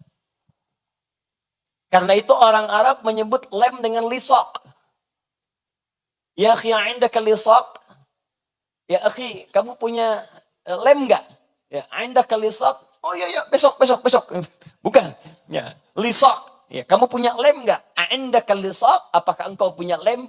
Kenapa lem disebut dengan lisaq? Karena lem punya fungsi menempelkan sesuatu sehingga sulit untuk dipisahkan. Ya, nah, saya bacakan dulu sebentar. Bismillah. وهو معنى لا يفارقها فلهذا اقتصر عليه سيبويه. Sibawai itu orang paling hebat, master di ilmu nahu, ya, master di ilmu nahu, gramatikal bahasa Arab. Di gramatikal bahasa Arab itu punya 4 turunan ilmu yang penting. 1 nahwu, ingat, yang kedua saraf, yang ketiga nanti saraf ada 12 lagi, ketiga nanti balaghah. Balaghah punya 3 cabang ilmu lagi, ma'ani, bayan, badi'. Yang keempat arud. Arud punya 16 cabang ilmu lagi disebut dengan bahar nanti namanya. Ya, di nahwu nanti ada banyak turunan kitab. Dasarnya nanti ada jurumiyah misalnya. Ya, karangan As-Sunhaji. Ya, al-kalamu wal lafzul mufidu. Ya, al-kalamu wal lafzul murakkabul mufidu bil wad'i wa aqsamu thalathatun ismun wa fi'lun wa harfun. Wa amma al-ismu kalimatun dalat ala ma'nan fi nafsi wa lam tuqtaran bi zamanin wad'an. Itu jurumiyah. Dasar nanti sampai masuk ke Imriti, sampai masuk ke Alfiyah. Kalamuna lafzun mufidun kastaqim wasmun wa fi'lun thumma harfunil kadim wahiduhu kalimatun wal qawlu am wa kalimatun biha kalamun qad yu'am bil jarri wat tanwini wan nida wa al musadin ilis bitamyizun hasal bitafa'anti atat wa ya'if andi wa nunik balanna fi'lun jalli. Nah, itu nahwu di situ. Dalam penemu ilmu nahwu yang paling dahsyat, ya, itu asalnya kembali nanti kepada Al-Qur'an, dasar-dasarnya. Dikeluarkan nanti yang paling faqih di zaman Nabi, di antaranya dari sekian banyak sahabat-sahabat Nabi, di antaranya sahabat Ali bin Abi Thalib. Nanti diinisiasikan kepada Abil Aswad Ad-Duali, diteruskan kepada Khalil bin Ahmad Al-Farahidi, nanti kemudian dikembangkan sampai munculnya masa Sibawai. Sibawai itu pakar ilmu nahwu yang namanya melampaui batas sejarah kehidupannya. Usianya sangat muda, bahkan wafat dalam usia yang sangat belia, sekitar 37 tahun. Itu pakar bahasa Arab. Dan asalnya menjadi pakar karena ketidakmampuannya mengucapkan bahasa Arab dengan benar. Ini bukan orang Arab. Kan orang Arab, orang Parsi. Ya, kalau kita sekitaran sekarang Iran, Irak, dia datang kemudian ke Arab, ikut halakah. Begitu baca kalimat, salah halakat. Begitu salah itu, salah. Oleh gurunya dikatakan, sebelum ikut majlis, belajar dulu bahasa Arab dengan benar. Supaya bisa baca dengan benar. Langsung dipatahkan penanya oleh beliau. Ya, bukan sekedar patah, sengaja patah. Dasar guru, ya, bukan. Bukan amarah begitu. Bukan. Tapi beliau berazam di hadapan gurunya, saya tidak akan datang lagi ke tempat ini, saya patahkan dulu pena saya sebelum saya mampu menguasai bahasa Arab dengan baik. Itu caranya. Keluar beliau belajar bahasa sampai jadi pakar di bidang bahasa, mengalahkan guru yang tadi kemudian mendebat beliau. Atau membetulkannya. Jadi kalau ada kalimat-kalimat guru demikian, ditafsirkanlah ke arah yang positif. Dapat keberkahannya. Syekh Nawawi Al-Bantani itu di antara doanya sebelum datang ke majelis ilmu sering sedekah. Sedekah. Ngasih orang-orang sekitaran dan diniatkan sedekahnya itu, niatnya itu indah sekali. Apa niatnya? Ya Allah, mudah-mudahan dengan sedekah ini ya Allah, saya ditutup dari mengenal aib-aib guru saya. Saya nggak pengen tahu aibnya ya Allah. Dia sedekah sebelum datang. Supaya tidak disibukkan untuk mencari kesalahannya. Supaya tidak disibukkan untuk menafsirkan segala kekurangannya. Pokoknya udah, saya nggak mau tahu, pengen kebaikannya aja. Karena itu tidak pernah beliau belajar kepada setiap guru kecuali mendapatkan manfaat ilmunya. Dan tidak pernah kenal kekurangannya. Sehingga pikiran semuanya terbatas pada kemuliaannya. Jadi kadang-kadang ini yang hilang di siswa-siswa sekarang. Sebelum masuk majlis sudah salah tuh. Majlis siapa? Sadadi? Bid'ah. Bisa mana? Bagaimana dapat ilmunya? Ya. Nah, karena itu saya katakan pada siapapun mesti baik. Ya, berprasangka baik. Kalau ada baik diambil, tak sepakat jangan dicela. Ya, nah, itu siapapun gurunya. Anda tidak harus berguru kepada saya. Banyak ustaz-ustaz lain yang baik-baik. Ambil ilmunya. Barangkali ada kelebihan yang bisa menetapkan dan meneduhkan jiwa Anda. Ambil ilmunya dan di situ kemudian beradab dengan mulia. Paham ya? Ya, saya tidak mengajarkan Anda untuk mencela orang lain. Ya, baik. Kita kembalikan. Tadi seperti itulah Sibawai. Al-Imam An-Nawawi. Demikian akhlak para ulama kita. Maka saya kembalikan ke sini. Sibawai juga berpandangan. Setiap pandangan Sibawai akan diamini oleh semua pakar bahasa setelahnya. Jarang ada yang mendebat. Baik, saya kembalikan. Thumma al-ilsaq haqiqiyun. Ya. Kemudian yang dimaksud dengan ilsaq itu lengket, nempel. Bisa berarti sifatnya nyata, langsung. Hakiki itu langsung. Contoh. Amsaktu bi Zaidin idza qabadta ala syai'in min jismi. Ya. Amsaktu bi Zaid. Amsaktu, saya pegang Zaid pakai bi Zaid. Saya bisa katakan gini, amsaktu Zaidan. Nama siapa? Ya. Adi, jangan ini. Saya pegang Adi, jadi saya begini nanti. Nama siapa? Abdul. Ya, coba berdiri. Masya Allah. Jazakallah khair. Baik. Lihat sini. Amsaka yumsiku. Pegang dengan erat. Begini. Ya. Gak usah ikut saya, di situ aja. Nah ini, pegang. Ya. Pegang dengan erat. Kalau saya bilang, amsaktu Abdullah. Ya, saya sedang megang Abdul. Artinya apa? Pegang biasa aja. Erat mungkin lepas. Tapi kalau saya katakan, amsaktu bi Abdul. Saya pegang sampai nempel dengan saya. Jangan pergi kemana-mana. Nempel. Ya. Di begitu saya tempelkan begini, nempel sampai nempel. Jangan lepas. Coba jalan.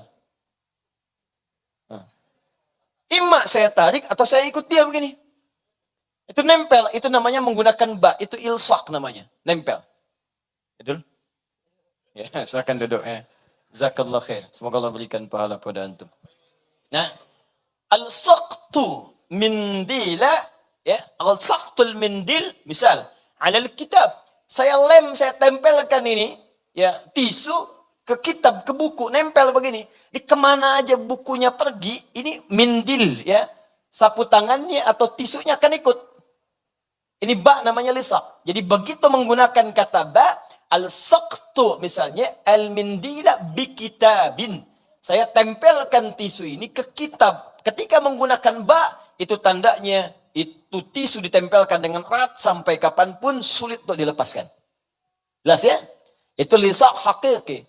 Ada yang maknawi. Maknawi itu tidak nampak dalam pandangan kita, nggak langsung kepegang, tapi begitu erat dengan kita. Kita megang nggak bisa. Lihat pun nggak tampak. Ini bagian kedua nih. Tadi satu hakiki, bendanya ada, kelihatan langsung ada. Contoh, amsaktu bi Abdullah. Saya pegang tangannya Abdul dengan kuat. Abdulnya kelihatan. Kelihatan, samping saya ikutin. Hakiki, yakin, ada benda materinya depan kita. Kedua maknawi, nggak nampak. Wujudnya nggak kelihatan. Dipegang nggak bisa, dilihat nggak nampak. Cuman kita yakin ada itu. Dan nempel dengan kita. Misal, antum punya perasaan? Punya perasaan nggak? Pak, coba tunjukkan pada saya. Bisa kelihatan? Nggak ada, tapi kita yakin punya itu. Kita punya kebahagiaan. Punya kesedihan. Ya, ada orang kemudian datang mengajak debat Abu Hanifah. Dia orang paling hebat di masanya. Liberal dia. Datang di masanya Imam Abu Hanifah. Tuhan tuh nggak ada katanya. Karena nggak kelihatan. Masya Allah. Hampir kalah semua orang pada saat itu. Datang anak kecil namanya Abu Hanifah Nu'man. Lewat dia. Kenapa Tuhan nggak ada? Maaf om. Bahasa kita ya. Sini. Maaf om. Sini katanya kan. Oh kamu mau nantang saya? Bukan. Ya. Saya cuma pengen tahu aja. Kenapa? Plak ditampar. Kaget dia. Kamu nampar saya. Emang kenapa? Sakit. Sakit. Tunjukkan pada saya mana sakitnya. Ini, itu bukan, itu pipi. Saya pengen lihat sakitnya, bukan pipinya. Saya nggak bisa tampakkan, demikianlah Tuhan, Allah. Bukan berarti yang tak kelihatan itu tidak ada. Karena Anda pun merasakan sakitnya di situ, tapi sakit tak nampak, tapi Anda bisa merasakannya. Kalah sama anak kecil, malu keluar dari situ, tobat. Liberal dulu, kalah sama anak kecil, tobat. Liberal sekarang, sudah nggak punya dalil, nggak mau tobat. Itu yang kita doakan. Kalau yang begitu kita doakan dia, kita doakan. Banyak doa Abu Jahal nggak mau tobat, maka sekarang nggak mau tobat.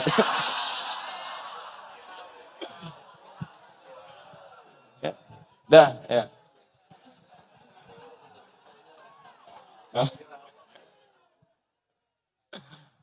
Belakang. belakang bawa ibu-ibu. Apa sih? Gak apa-apa Bu ya, gak apa-apa. Bismillah. Walaupun tidak nampak, yang penting hati kita terhubung lah ya. Nih. Catat, Dul.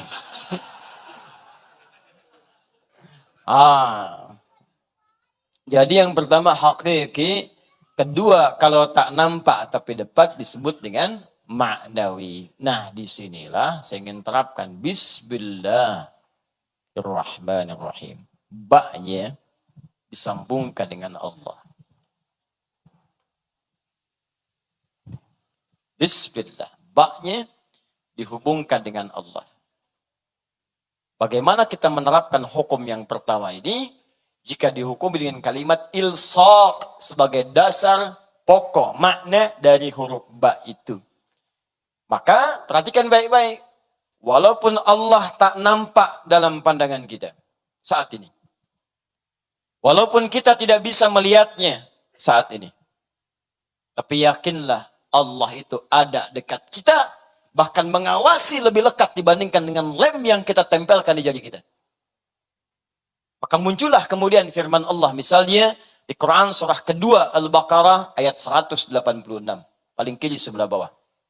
Wa idza sa'alaka ibadi anni fa inni qarib. Jika hambaku bertanya kepada Muhammad sallallahu alaihi wasallam tentangku, ingin mencari-cari aku, katakan kepadanya aku begitu dekat. Dekat, qarib, dekat sekali. Bahkan ditajamkan di Quran surah ke-50 ayat ke-16. Awas hati-hati. Walaqad khalaqnal insana wa na'lamu ma tuwaswisu bihi nafsu wa nahnu aqrabu ilaihi min hablil warid. Sungguh kami telah ciptakan manusia, bahkan kami tahu apa yang dibisikkan jiwanya kepadanya.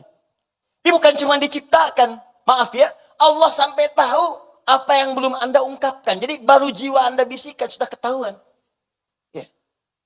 Coba lihat tuh Ustaz, coba lihat tuh. PC-nya pasti ada yang salah tuh. Di hati Anda bicara. Coba lihat itu, coba lihat. Belum diungkapkan. Katakan kepadanya, jangan dipendam, nanti aku keduluan. Di hati baru muncul, belum disampaikan. Itu Allah tahu. Yang positif atau negatif. Kalau positif belum diungkapkan, dituliskan pahalanya. Tapi kalau negatif belum diungkapkan, belum keluar dosanya. Diucapkan, baru keluar. Yang positif baru dihadirkan dalam hati kita, dituliskan pahalanya. Dikeluarkan, tambahkan 2 kali lipat. Indahnya Allah. Tapi yang mau saya sampaikan, wa nahnu aqrabu ilaihi min hablil warid. Sampaikan pesan pada seluruh hamba-hambaku, aku lebih dekat dibandingkan urat leher yang melekat pada dirinya. Saya mau tanya pada Anda, apakah urat leher Anda ini, maaf, dilem di leher Anda? Bukan masalah lemnya, sudah nempel terus kemanapun Anda pergi. Ada orang yang kalau mau pergi ke kantor dulu, lepas dulu urat lehernya. Ntar ya, abang mau kantor dulu, simpan sini, nggak bisa. Ya, semua nempel, dia kemanapun pergi, ikut. Dia tidur, ikut. Dia kantor, ikut. Dia makan, ikut. Nempel terus. Kata Allah, saya lebih dekat, lebih lekat dibandingkan urat leher yang nempel di leher kamu itu. Ini fungsi lisak yang pertama, ilsak. Jadi ba ini kenapa disebut dengan ba ilsak? Bagaimana diterapkan pada kalimat bismillah? Ketika Anda mengucapkan kalimat ini, bismillahirrahmanirrahim, maka bukan sekedar ucapkan ba, tapi rasakan Allah sedang berada di dekat kita, lebih dekat daripada urat leher kita. Kalau mengucapkan kalimat bismillahnya begini, maka Anda akan dijaga oleh Allah dari perbuatan maksiat. Anda akan dijaga karena Anda merasa dekat dengan Allah. Orang yang pegang minuman dan mengucapkan bismillah, dia merasa Allah lebih dekat dengan dirinya. Nempel padanya, mengawasi dia. Maka mustahil dia akan menyentuh minuman yang diharamkan oleh Allah Subhanahu wa ta'ala. Karena dia tahu, diawasi oleh Allah. Kalau dia mengerti dia bekerja, dan saat kerja itu dia dikawal oleh Allah langsung. Dilihat, diawasi, bahkan dekat pada dirinya. Dan dia merasa dekat dengan Allah. Diawasi Allah. Dia tidak akan memilih pekerjaan yang tidak Allah sukai. Tidak akan korupsi. Tidak akan mencuri. Tidak akan nyogok. Apa enggak malu saat nyogok dilihat Allah? Anda nyogok dilihat manusia saja malu. Nyogok kelihatan manusia malu. Nyogok direkam malu. Apa Anda pikir Allah nggak punya kamera? Canggih kameranya. Dibuka di hari kiamat. فَمَنْ يَعْمَلْ مِثْقَالَ ذَرَّةٍ خَيْرًا يَرَهُ وَمَنْ يَعْمَلْ مِثْقَالَ ذَرَّةٍ شَرًّا يَرَهُ. Tidak akan ada yang lolos dari kamera Allah Subhanahu wa taala. Nampak semua sekecil-kecilnya. Berbuat sesuatu yang tak nampak pun, pergi ke kamar yang tersembunyi, gemboknya 12, ukur sendiri di dalam. Maksiat di dalamnya, nampak. Film Anda akan diputar di hari kiamat. Nampak semuanya. Makanya sebelum wafat diedit dulu tuh gambarnya. Edit adegannya. Tobat. Lihat-lihat mana. Ingat sama bapak, sama ibu, sama adik, sama kakak, sama istri, sama tetangga. Urutkan dari yang paling dekat sampai yang paling. Edit dari sekarang. Kalau ada suara yang kurang jelas, dubbing. Tempel dengan yang bagus, ganti suaranya. Oh, saya pernah mencela, dubbing. Ganti dengan yang baik. Oh, pernah gibah, ganti dengan yang baik. Dari sekarang, saat film itu diputar di hari kiamat, film yang nyata, real, dokumentasi kehidupan kita saat di dunia, maka bangga Anda menghadapinya. Masya Allah. Waduh, adegan ini nih. Saya mau ke Alisan, dulu nggak ada sendal, saya ngambil sendal si Fulan. Wah, diputar nggak? Tiba-tiba Anda pernah bertobat. Mendatangi orangnya, pernah minta maaf, ganti sendalnya. Ternyata nggak ada adegan itu. Masya Alhamdulillah. Yang kelihatan cuman sholatnya, Masya Allah. Cuman ta'limnya, doanya, khusyuknya, permohonannya, kenikmatannya, itu yang diputar. Sekarang cuman Anda yang merasakan maksiatnya sendirian. Nanti ketika diputar, semuka langit dan bumi menatap Anda. Oh begini ternyata kelakuannya. Taklim sab pertama ternyata di luar seperti ini dia. Sholat sab pertama ternyata di luarnya begini dia. Di kantornya begini, hartanya haram. Kayak orang paling soleh di rumahnya ternyata bermaksiat. Lihat video-video yang buruk. Datang ke tempat yang tidak semestinya. Izinnya ke kantor, berangkatnya kemana. Itu diputar. Dan yang paling celaka, Anda wafat dalam keadaan itu. Itu yang paling bahaya. Anda tega bermaksiat kepada pasangan Anda. Istri pergi minta izin ke tempat yang bukan semestinya. Suami bilang ke kantor, mampirnya ke tempat lain. Wafat di situ dan di akhirat diputar, nggak sempat tobat lagi. Makanya pikir dulu kalau mau kerjakan apa-apa, inilah rahasianya. Kenapa Nabi katakan setiap perbuatan baik, ucapkan bismillah. Kullu amrin dhibalin la yubda'u fihi bismillahirrahmanirrahim fahuwa abtar.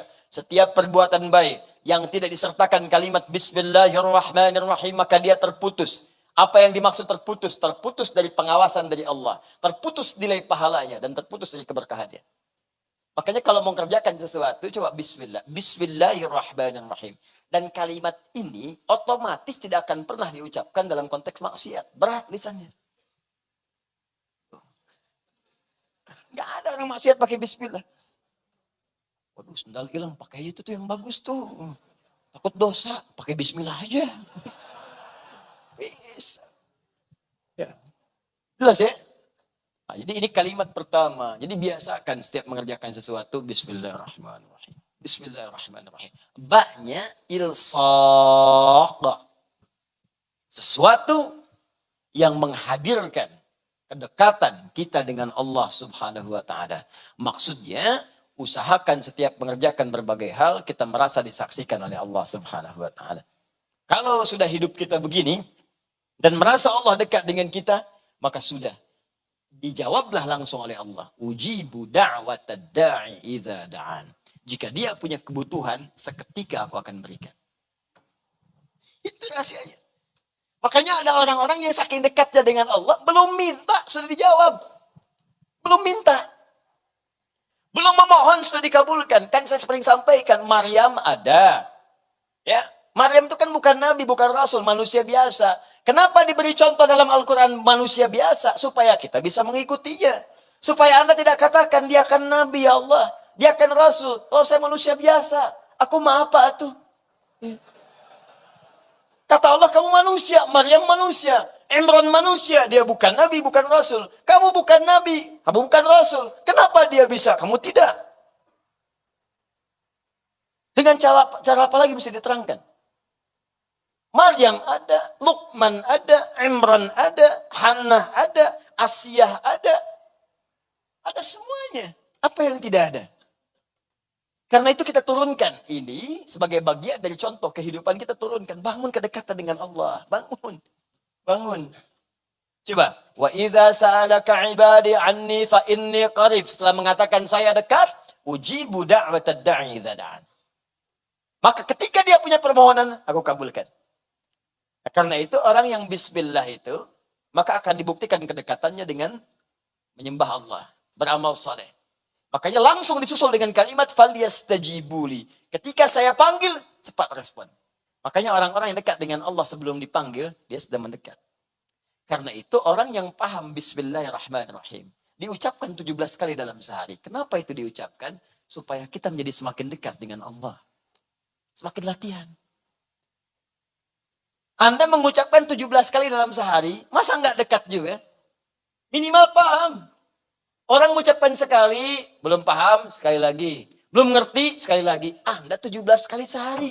Masa nggak paham juga? Masa nggak dekat juga?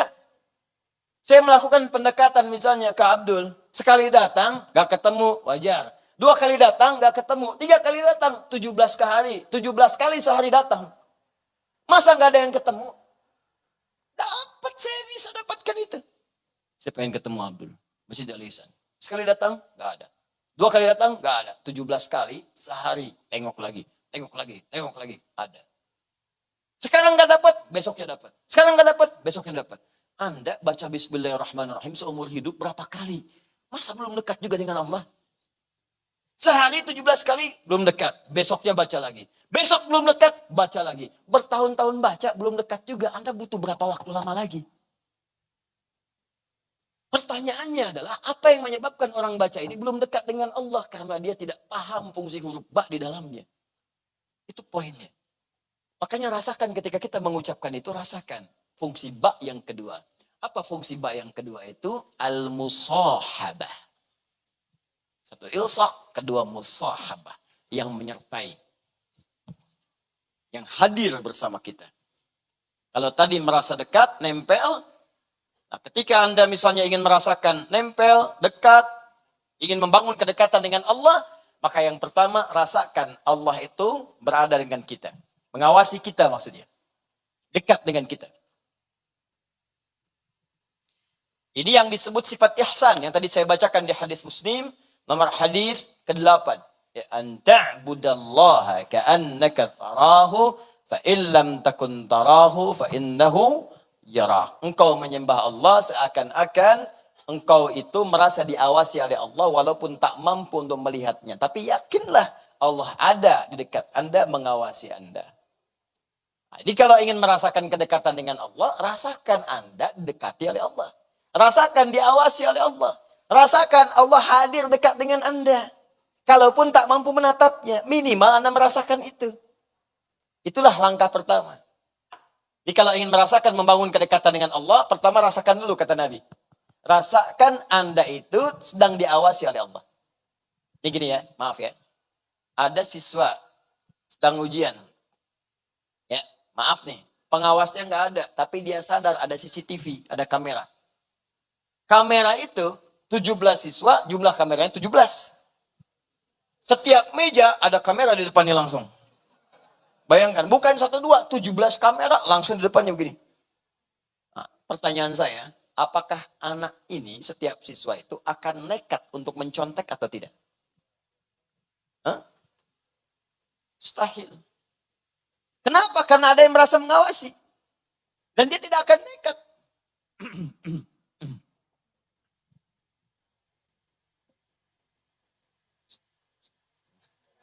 Ini kameranya ke sini, tutup dulu misalnya. Tetap akan ketahuan, dicek lagi. Kenapa kamera di situ kosong? Lihat kamera intinya. Oh, dia sengaja memindahkan kamera untuk mengerjakan sesuatu. Maka orang yang merasa diawasi, sekalipun tidak ada bersama dia pengawasnya, dia akan serius untuk mengerjakan tugasnya. Di kantor ada CCTV, dia serius. Di masjid ada CCTV, serius. Saya katakan sekali lagi, CCTV mana yang lebih canggih dibandingkan dengan CCTV Allah Subhanahu wa taala? Dengan pengawasan Allah Subhanahu wa taala. Karena itu yang pertama, jika Anda ingin merasa dekat dengan Allah, rasakan setiap kita mengerjakan sesuatu, Allah pasti mengawasi kita, Allah pasti menyertai kita. Kalau sudah begitu, maka mata tidak akan pakai untuk melihat yang maksiat. Tidak akan digunakan. Begitu akan melihat, Allah menyertai saya, malu. Begitu akan bicara yang kotor, Allah mendengar saya, malu. Begitu akan ghibah, ya Allah, sedang dilihat, malu. Malu, malu, malu. Akan melangkahkan kaki dengan sombong, malu. Allah maha tinggi, masa saya sombong? Firaun aja yang kaya sombong tenggelam, saya bukan Firaun, bukan Qarun. Ya. Apapun itu, akan ada solusinya. Kalau sudah begitu, maka beramal akan lebih mudah. Itulah ba. Jadi kalau Anda beramalnya cepat, dekat dengan Allah, diawasi, Anda dekat dengan pejabat, akses Anda bisa mudah. Dekat dengan orang yang punya kedudukan, Anda lebih mudah. Anda dekat dengan Allah, apa yang tidak mudah bagi Allah? Apa yang tidak sulit bagi Allah? Yang tidak mudah bagi Allah? Semua mudah. Gak ada yang sulit, mudah semuanya. Nah, maka orang yang baca benar bismillahnya, walaupun tidak menyempurnakan sampai akhirnya, ada orang yang cuma baca bismillahirrahmanirrahim, sembuh penyakit. Saking dekatnya dengan Allah Subhanahu wa taala. Bismillahirrahmanirrahim. Minum, sembuh. Bismillahirrahmanirrahim. Rizki, udah. Insyaallah. Sedang haus luar biasa. Bismillahirrahmanirrahim. Hilang haus. Ya, yang saya bukan maksudkan yang ini. Hal-hal yang kadang rumit dalam kehidupan. Ada orang hanya mengucapkan bismillah, maka turun keberkahan dari sisi Allah Subhanahu wa taala. Maka kalimat ini bukan sekedar diucapkan, tapi bagaimana mengucapkan kalimat ini dengan dasar kedekatan kepada Allah Subhanahu wa taala yang dalam. Paham sampai sini? Saya ingin katakan kalau Anda ucapkan bismillah, bismillah, bismillah, tapi kedekatan dengan Allah enggak ada, bagaimana doa bisa dikabulkan? Bagaimana jawaban bisa muncul? Mustahil. Sampai 1000 kali latihan, 2000 kali, 3000 kali. Tapi Anda nggak ada kedekatan dengan Allah. Dan kedekatan itu ditunjukkan langsung kata Allah dengan ibadah. Dia orang yang dekat dengan Allah itu kelihatan ibadahnya. Kelihatan. Yang kedua lewat akhlak. Ingat ya, ingat baik-baik. Pertama, nampak kalimat bismillah itu menunjukkan kedekatan seorang dengan Allah pada ibadah. Lihat sholatnya, lihat sunnahnya, lihat bacaan Qur'annya, lihat tilawahnya, lihat bangun malamnya, lihat doanya. Setelah itu hasil ibadahnya nampak pada akhlak. Karena setiap ibadah itu terkorelasi dengan akhlak. Sholat itu ibadah. Apa fungsi sholat? Akhlak. Inna sholata tanha anil fahsyai wal munkar. Anda sholatnya bagus secara syariat fiqih. Rajin kuantitasnya, rajin sunnah dikerjakan, tahajud dikerjakan. Masya Allah, bacaan bagus. Cuman sayang, pendalaman tidak ada. Dampak gak muncul, akhlaknya tidak muncul. Mohon maaf, sholat iya, narkoba iya. Sholat iya, korupsi iya, ada yang salah. STMJ, sholat terus maksiat jalan. Paham ya? Nah, ini bagian yang pertama. Jadi ukurannya kedekatan dengan Allah nampak pada ibadah, terukur lewat akhlak. Itulah ba dalam makna ilsaq wal musahabah. Paham sampai sini? Baik, kita bahas dua dulu di sini ya. Jadi kalau 14-14 ya nanti saya tunjukkan lewat kalimat-kalimat yang lainnya. Sekarang saya beri bocoran dulu sebentar. Beri bocoran sebentar. Jika ba dua ini benar, ilsaq dengan musahabah, maka akan muncul yang ketiga. Yaitu istighraq atau yang keempat, at-tab'id min duni tahdid. Atau yang ketiga, at-tab'id ma'at tahdid. Istighraq pernah kita bahas di awal pertemuan yang kemarin. Semua hal yang terkait dengan keseluruhan tanpa batas. Komprehensif, holistik semua. Maka kalau Anda dekat dengan Allah Subhanahu wa ta'ala, maka semua yang Anda butuhkan dalam kehidupan, Allah akan cukupkan. Allah akan limpahkan. Karena itu nanti rahasianya kenapa datang Ar-Rahman dan Rahim setelahnya. Rahman, pemberian dalam urusan dunia. Maka semua kebutuhan dunia Anda, kalau Anda dekat dengan Allah, istighraq semua diberikan. Sakit Allah sembuhkan. Orang datang ke rumah sakit, Anda cukup kemudian Allah, ya Allah, bismillahirrahmanirrahim. Beri kesembuhan. Kadang dokternya datang sendiri. Kadang obatnya dikirimkan ke tempat Anda. Andanya nggak ke rumah sakit, dokternya datang ke tempat Anda. Anda nggak ke rumah sakit, obatnya dikirimkan ke Anda. Anda bahkan nggak bilang saya sakit, beritanya nyampe, didoakan oleh orang, semoga lekas sembuh. Padahal Anda aja belum berdoa. Itu anugerah kawan. Itu nikmat Abdul. Biasa. Ya. Itu anugerah. Kenapa Anda tidak berharap mendapatkan itu semua? Belum berangkat sudah ada gitu. Mau beli nasi goreng, Masya Allah. Mau berangkat, tukangnya datang sendiri. Tek, tek, tek, tek, nasi goreng. Mau bayar, kawan datang. Akhi mau apa nasi goreng? Udah, antum makan aja. Urusan bayar aneh. Masya Allah. Kan dibuka, mana dompetnya? Tadi sih emang iya, cuman ketinggalan dompetnya.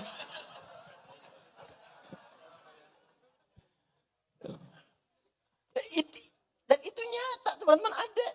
Nyata. Cuma kembali kepada kita, realitas itu mau kita dapatkan atau tidak. Rahman, ya Rahman. Rahman, sifat pemberi semua urusan dunia.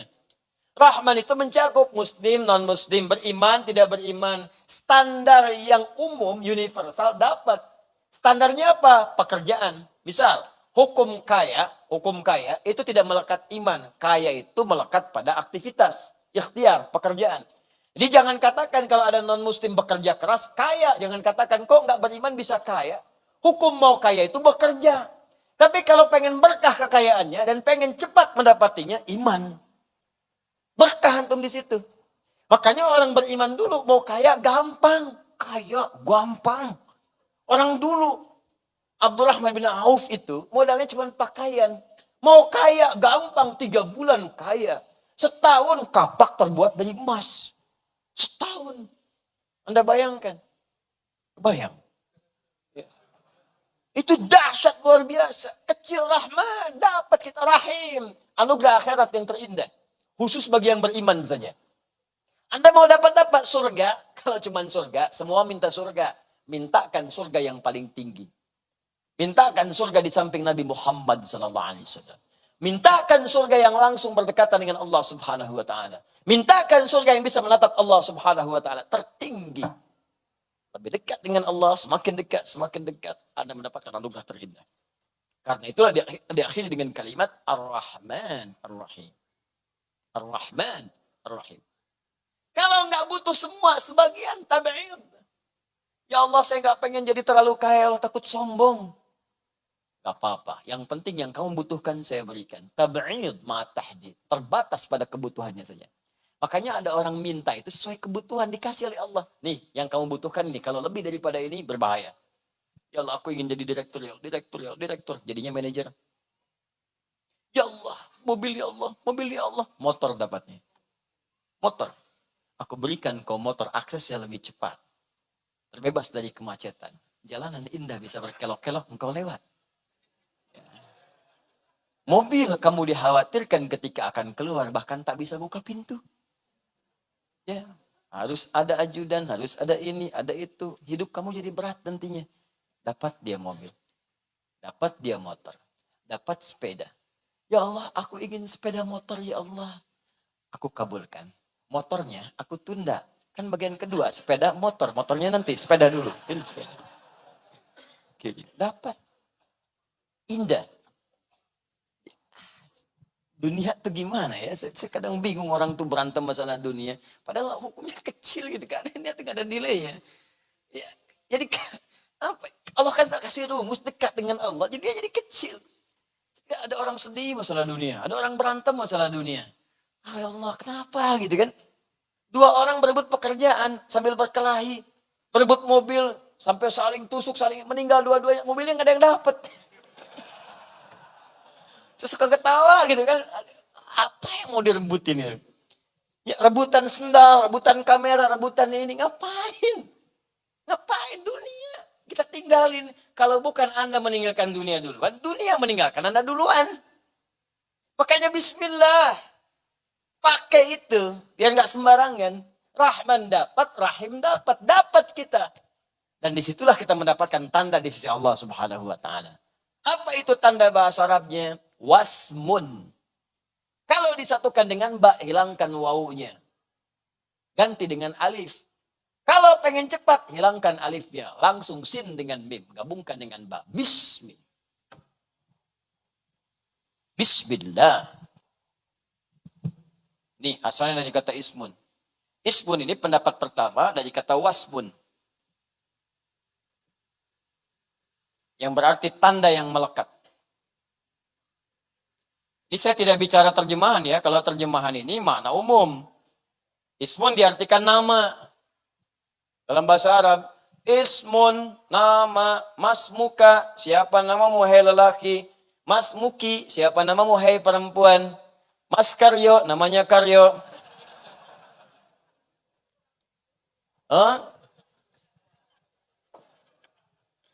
Plus ismun, nama. Itu kalau bahasa Arab biasa, standar nama, mas muka, siapa namamu. Paham? Tapi kalau kita kaji lebih dalam, apa asal kata ismun ini? Wa qala al-kufiyuna, wa qala al-basriyuna. Ahli nahu dari Kufa, ahli nahu dari Basra. Orang-orang pakar bahasa Arab mengatakan pendapat pertama, ismun berasal dari kata wasmun, yaitu sesuatu tanda yang melekat. Kenapa ismun dikatakan dengan nama? Karena nama itu menjadi tanda yang membedakan dia dengan orang lain. Ini Abdul, ini Adi. Saya panggil Adi, nengok yang ini. Abdul, nengok yang ini. Asep, nengok yang di belakang. Hussein, nengok yang di kiri. Michael, nengok di kanan. John, nengok yang di depan. Nama. Karena itu ketika diberikan nama, menjadi tanda dia untuk dibedakan dengan orang lain. Adi yang ini, Adi Hidayat yang ini. Adi, dua-duanya nengok. Bukan yang itu kok, Adi Hidayat. Yang ini berarti. Apa mas? Bukan Hidayat yang ini, Adi Hidayat Nur Salim. Yang itu. Setiap diberikan nama, tambah untuk membedakan satu dengan yang lainnya. Karena itu setiap nama yang melekat, mau disingkat, mau tidak disingkat, pasti membedakan satu dengan yang lain. Nih, saya berikan gambaran. UAS singkatan. Siapa yang terbayang? Ustaz Abdul Samad. Kita doakan, studinya lancar, sudahnya insya Allah lancar. Ya kan? Kembali ke tanah air, berdakwah dengan baik, diterima masyarakat, dan insya Allah dijaga oleh Allah Subhanahu wa Ta'ala. Uben, siapa yang terbayang? Ustaz Bakhtiar Nasir. Kita doakan, baik, sehat, ya, dikuatkan oleh Allah, diikhlaskan dalam berdakwah, dijaga kesehatan, dapat. Wah, Adi Hidayat. Itu yang lain. Doakan Allah ampuni dosanya, masih banyak maksiatnya, semoga Allah ampuni. Itu aja. Selesai. Ya, jadi setiap kita mendapatkan itu, nampak. Makanya pasti ketika nggak ada, akan dicari. Ya, ayo singkat silahkan, tapi akan spesifik menunjuk pada orangnya. Ya, UAH, Ustaz Adi Hidayat. UAS, Ustaz Abdul Samad. UBN, Ustaz Bakhtiar Nasir. Ya, Ustaz Yahya Kusmayanto. Uya Kuya. Ya, bisa. Bisa, contoh. Paham ya? Nah, jadi inilah wasmun. Nah, Bismillah, kalau kita kaitkan dengan Allah, orang-orang yang dekat dengan Allah Subhanahu wa Ta'ala, yang selalu membangun kedekatan, dengan ibadah tadi, dengan akhlak, maka dia akan mendapat tanda spesial di hadapan Allah Subhanahu wa Ta'ala. Ditandain tuh hamba tuh. Disebut-sebut namanya oleh Allah. Beda dengan yang lain. Maka turun kalimat, fadhkuruni adzkurkum. Kamu nyebut saya sebut kamu. Banyak hamba yang disebut oleh Allah Subhanahu wa Ta'ala. Di antaranya adalah hamba-hamba yang sering rajin ke majlis ilmu. Itu hamba spesial. Ibadahnya di majlis ilmu supaya punya ilmu. Ilmu dipakai dalam amal. Orang seperti disebut oleh Allah. Majdama'a qaumun fi baitin min buyutillahi. Gak pernah orang kumpul-kumpul di satu rumah, di rumah Allah Subhanahu wa Ta'ala. Datang ke masjid, datang ke majlis ilmu. Orang kumpul-kumpul di gelanggang, orang kumpul-kumpul misalnya di Medan, kumpul-kumpul di pasar, di macam-macam, dia datang ke majlis ilmu. Yatsluna kitab Allah, untuk belajar Al-Quran. Wa yatadarasunahu fima bainahum. Dia kaji, dia tafsirkan, dia diskusi, dia dapatkan maknanya. Kecuali dia mendapatkan 4 hal. Allah berikan 4 kemuliaan. Ghasyiyat humur rahmah. Sepanjang dia belajar itu, rahmat Allah diliputkan di atasnya. Mau minta apa? Nazalat alaihimus sakinah. Maka akan diberikan ketenangan dalam jiwanya. Makanya orang pulang dari majlis ilmu, itu hatinya serasa lebih tenang. Kalau nggak percaya silahkan ya. Waktu berangkat dengan waktu pulang akan beda. Ada suasana hati yang lain. Kalau Anda datang ke majlis saya, tidak merubah diri Anda, pulang dari sini nggak ada getaran, nggak ada apa-apa, tinggalkan saya. Cari ustaz lain. Akan beda, Anda datang akan beda. Makanya banyak majlis diburu sebelum dibuka. Dimulai maghrib, datang subuh. Datang pagi, ada yang nginep, datang siang. Apa yang mau dicari? Snack gak ada. Dulu waktu masih sedikit, ada.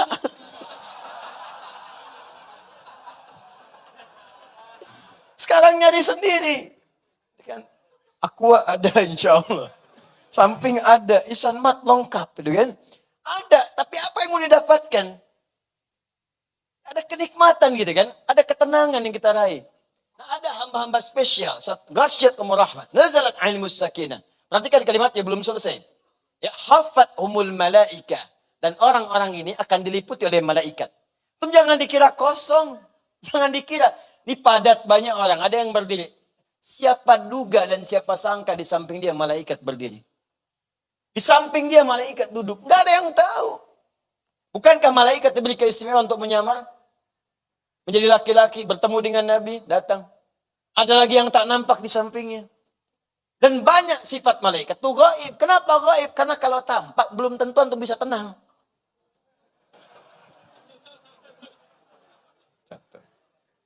Samping malaikat. Malaikat. Siapa? Malaikat maut.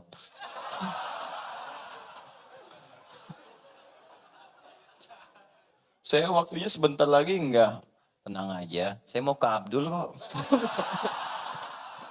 Contoh itu. Misal. Jadi begitu. Ya. Ya. Nah, ini teman-teman sekalian, itu yang keempat belum selesai. Alhamdulillah. Wa dzakarahumullahu fi man 'inda. Wa dzakarahumullahu fi man 'inda. Dan orang yang ikut ta'lim itu disebut-sebut langsung oleh ditandai. Disebut-sebut di sekitar makhluk yang ada di arsy. Si fulan, si fulan. Lihat si fulan. Ya malaikat, lihat si fulan. Perhatikan si fulan. Ya malaikat. Orang-orang datang nostalgia. Orang-orang datang ya malaikat. Ada yang pergi ke puncak. Ada yang ke Lembang. Ada yang macam-macam. Ya malaikat, catat dia. Dia spesial. Majlis ilmu, majlis ilmu, majlis ilmu, majlis ilmu. Ada yang istighfar sebelum subuh spesial. Disebut langsung oleh Allah. Istighfar, istighfar. Ada yang sedekah. Rahasia-rahasia spesial. Ada yang ahli Quran, lebih spesial ahli Quran. Lebih spesial. Bahkan disebut oleh Nabi langsung kalimatnya. Ahlul Quran, ahlullahi wa khasatuh. Ahlul Quran, orang yang sangat dekat dengan Allah dan diberikan kekhususan langsung oleh Allah Subhanahu wa ta'ala. Jika benar menjadi ahli Quran dia. Karena ada 3 jenis ahli Quran. 1, orang zalim dengan Qurannya. Hafal Quran tapi bermaksiat dengan Qurannya. Yang kedua, muqtasid. Cukup untuk dirinya sendiri, belum bisa berbagi. Yang ketiga, sabiqum bil khairati biiznillah. Ahli Quran yang mengamalkan isi Qurannya penuh dengan nilai-nilai kebaikan. Itu di Quran surah ke-35 ayat ke-32. Kalau benar, langsung turun rahmat Allah disebut-sebut oleh Allah. Wasmun. Sebut namanya. Dekat dengan Allah Subhanahu wa taala. Ada tanda di sisi Allah Subhanahu wa taala. Ini bukan sekedar bismillah dengan nama Allah. Ketika Anda menyebut Allah dengan namanya, Anda diberi tanda oleh Allah Subhanahu wa taala. Anda mau kerja, bismillahirrahmanirrahim. Menyebut nama Allah ditandai oleh Allah. Jaga dari perbuatan maksiat. Jangan dituliskan hal maksiat di komputer dia. Bisikan di hatinya. Ya. Begitu dibisikkan diberikan petunjuk burhan. Burhan Rabbi, laula ara burhan Rabbi. Lihat ada burhan dalam jiwanya. Jangan kerjakan ini bahaya. Bagaimana kalau kamu wafat? Pindah. Tinggalkan maksiat. Masya Allah indah. Kalau hidup begitu, demi Allah saya katakan nyaman, enak. Enak. Nah yang terakhir, ismun itu juga bisa berarti dari kata sumu. Sumuwun, sesuatu yang tinggi. Tinggi terangkat. Sumu. Sumuwun. Sesuatu yang tinggi terangkat. Sesuatu yang tinggi terangkat. Oh, ini agak dalam ya kajiannya. Kalau ngaji biasa mungkin nggak dapat gitu. Ya, mungkin dapatnya nahwunya huruf jar aja. Baun harfu jar min ilaan ala firuba bakaflam. Huruf jar yang menjadikan kalimat setelahnya harokatnya kasroh jar diturunkan ke bawah. Bi jadi i. Bismi, harakatnya i, nggak ada bismu, nggak ada bisma, pasti i. Ya, billahi jadi i, itu hanya hukum nahu. Tapi kalau kita ngaji tafsirnya, maka mesti dibawa buku-buku seperti ini. Kitab-kitab ini supaya dapat kita lengkap. Sumuwun, sesuatu yang tinggi. Orang-orang yang ditandai oleh Allah, maka akan diangkat derajatnya tinggi di sisi Allah Subhanahu wa taala. Jelas. Orang-orang dekat dengan Allah, merasa dekat dengan Allah, ibadah kepada Allah, akhlak yang mulia, maka ditandai oleh Allah dan diangkat derajat di sisi Allah Subhanahu wa taala. Persis seperti orang beriman. Beriman, amal soleh diangkat derajat. Orang menuntut ilmu karena Allah diangkat derajat. Ditandai oleh Allah. Tadi hadisnya saya bacakan. Maka turun Quran surah 58 ayat 11. Ya rafa'illahu alladhina amanu minkum walladhina utul ilma darajat. Allah akan angkat orang beriman di antara kalian dan orang yang diberikan pengetahuan. Naik. Nah, ini jarang kita dapatkan teman-teman sekalian. Ya, gambaran-gambaran semacam ini. Maka berlindunglah kepada Allah yang maha tinggi. Supaya kita ditandai dan diangkat derajat kita oleh Allah Subhanahu wa ta'ala. Ya, karena itu coba setiap baca Bismillahirrahmanirrahim, hadirkan makna ini. Hadirkan. Allah sedang mengawasi saya. Kalau salat malu kalau diawasi bacaan gak bagus. Katanya di hadapan Allah, katanya diawasi, masa bacaan jelek?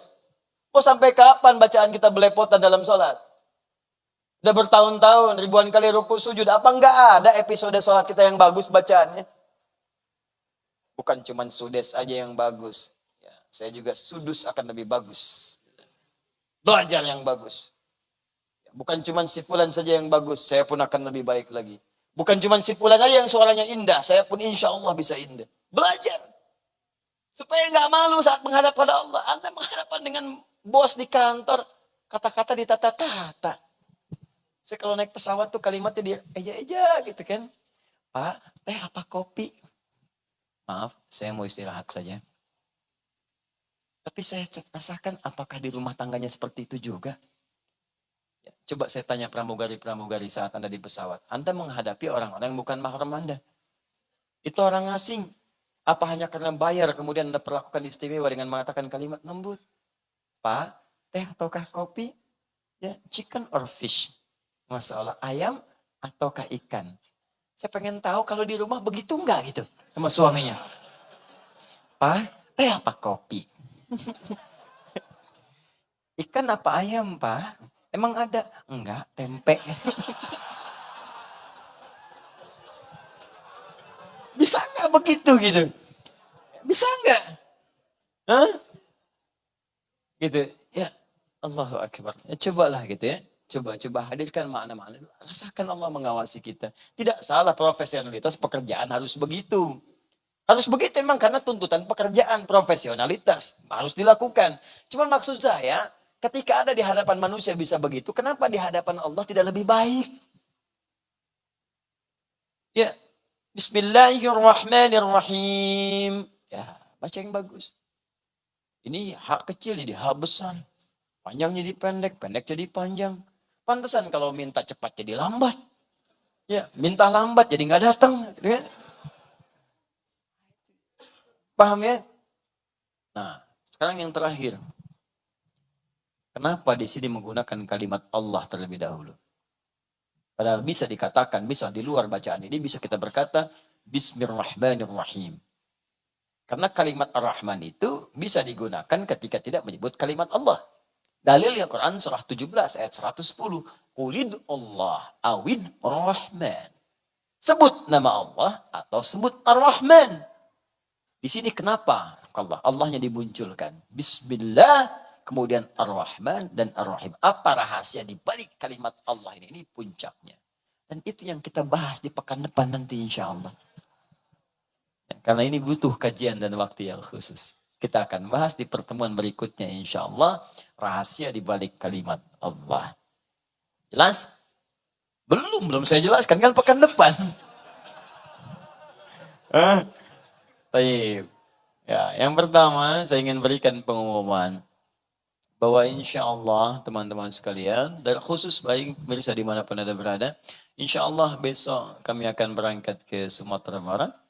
Ya, first flight kami berangkat, mungkin pagi sudah ada di sana dengan jadwal yang telah disebarkan. Bagi Anda yang berada di Sumatera Barat, silahkan bisa bergabung. Teman-teman yang berada di sekitaran, silahkan terhubung, nanti ada di channel Adi Hidayat Official. Saya sering katakan dan tidak usah ditanya berulang-ulang ya, untuk akhir TV sedang maintenance. Kita persiapkan sebaik mungkin, nanti kita bikin kejutan yang baik gitu kan, tayangan-tayangan lengkap. Sampai kemarin malam saya meeting teman-teman sekalian. Ya, di antaranya adalah nanti tayangan-tayangan bagus bukan meeting di sini.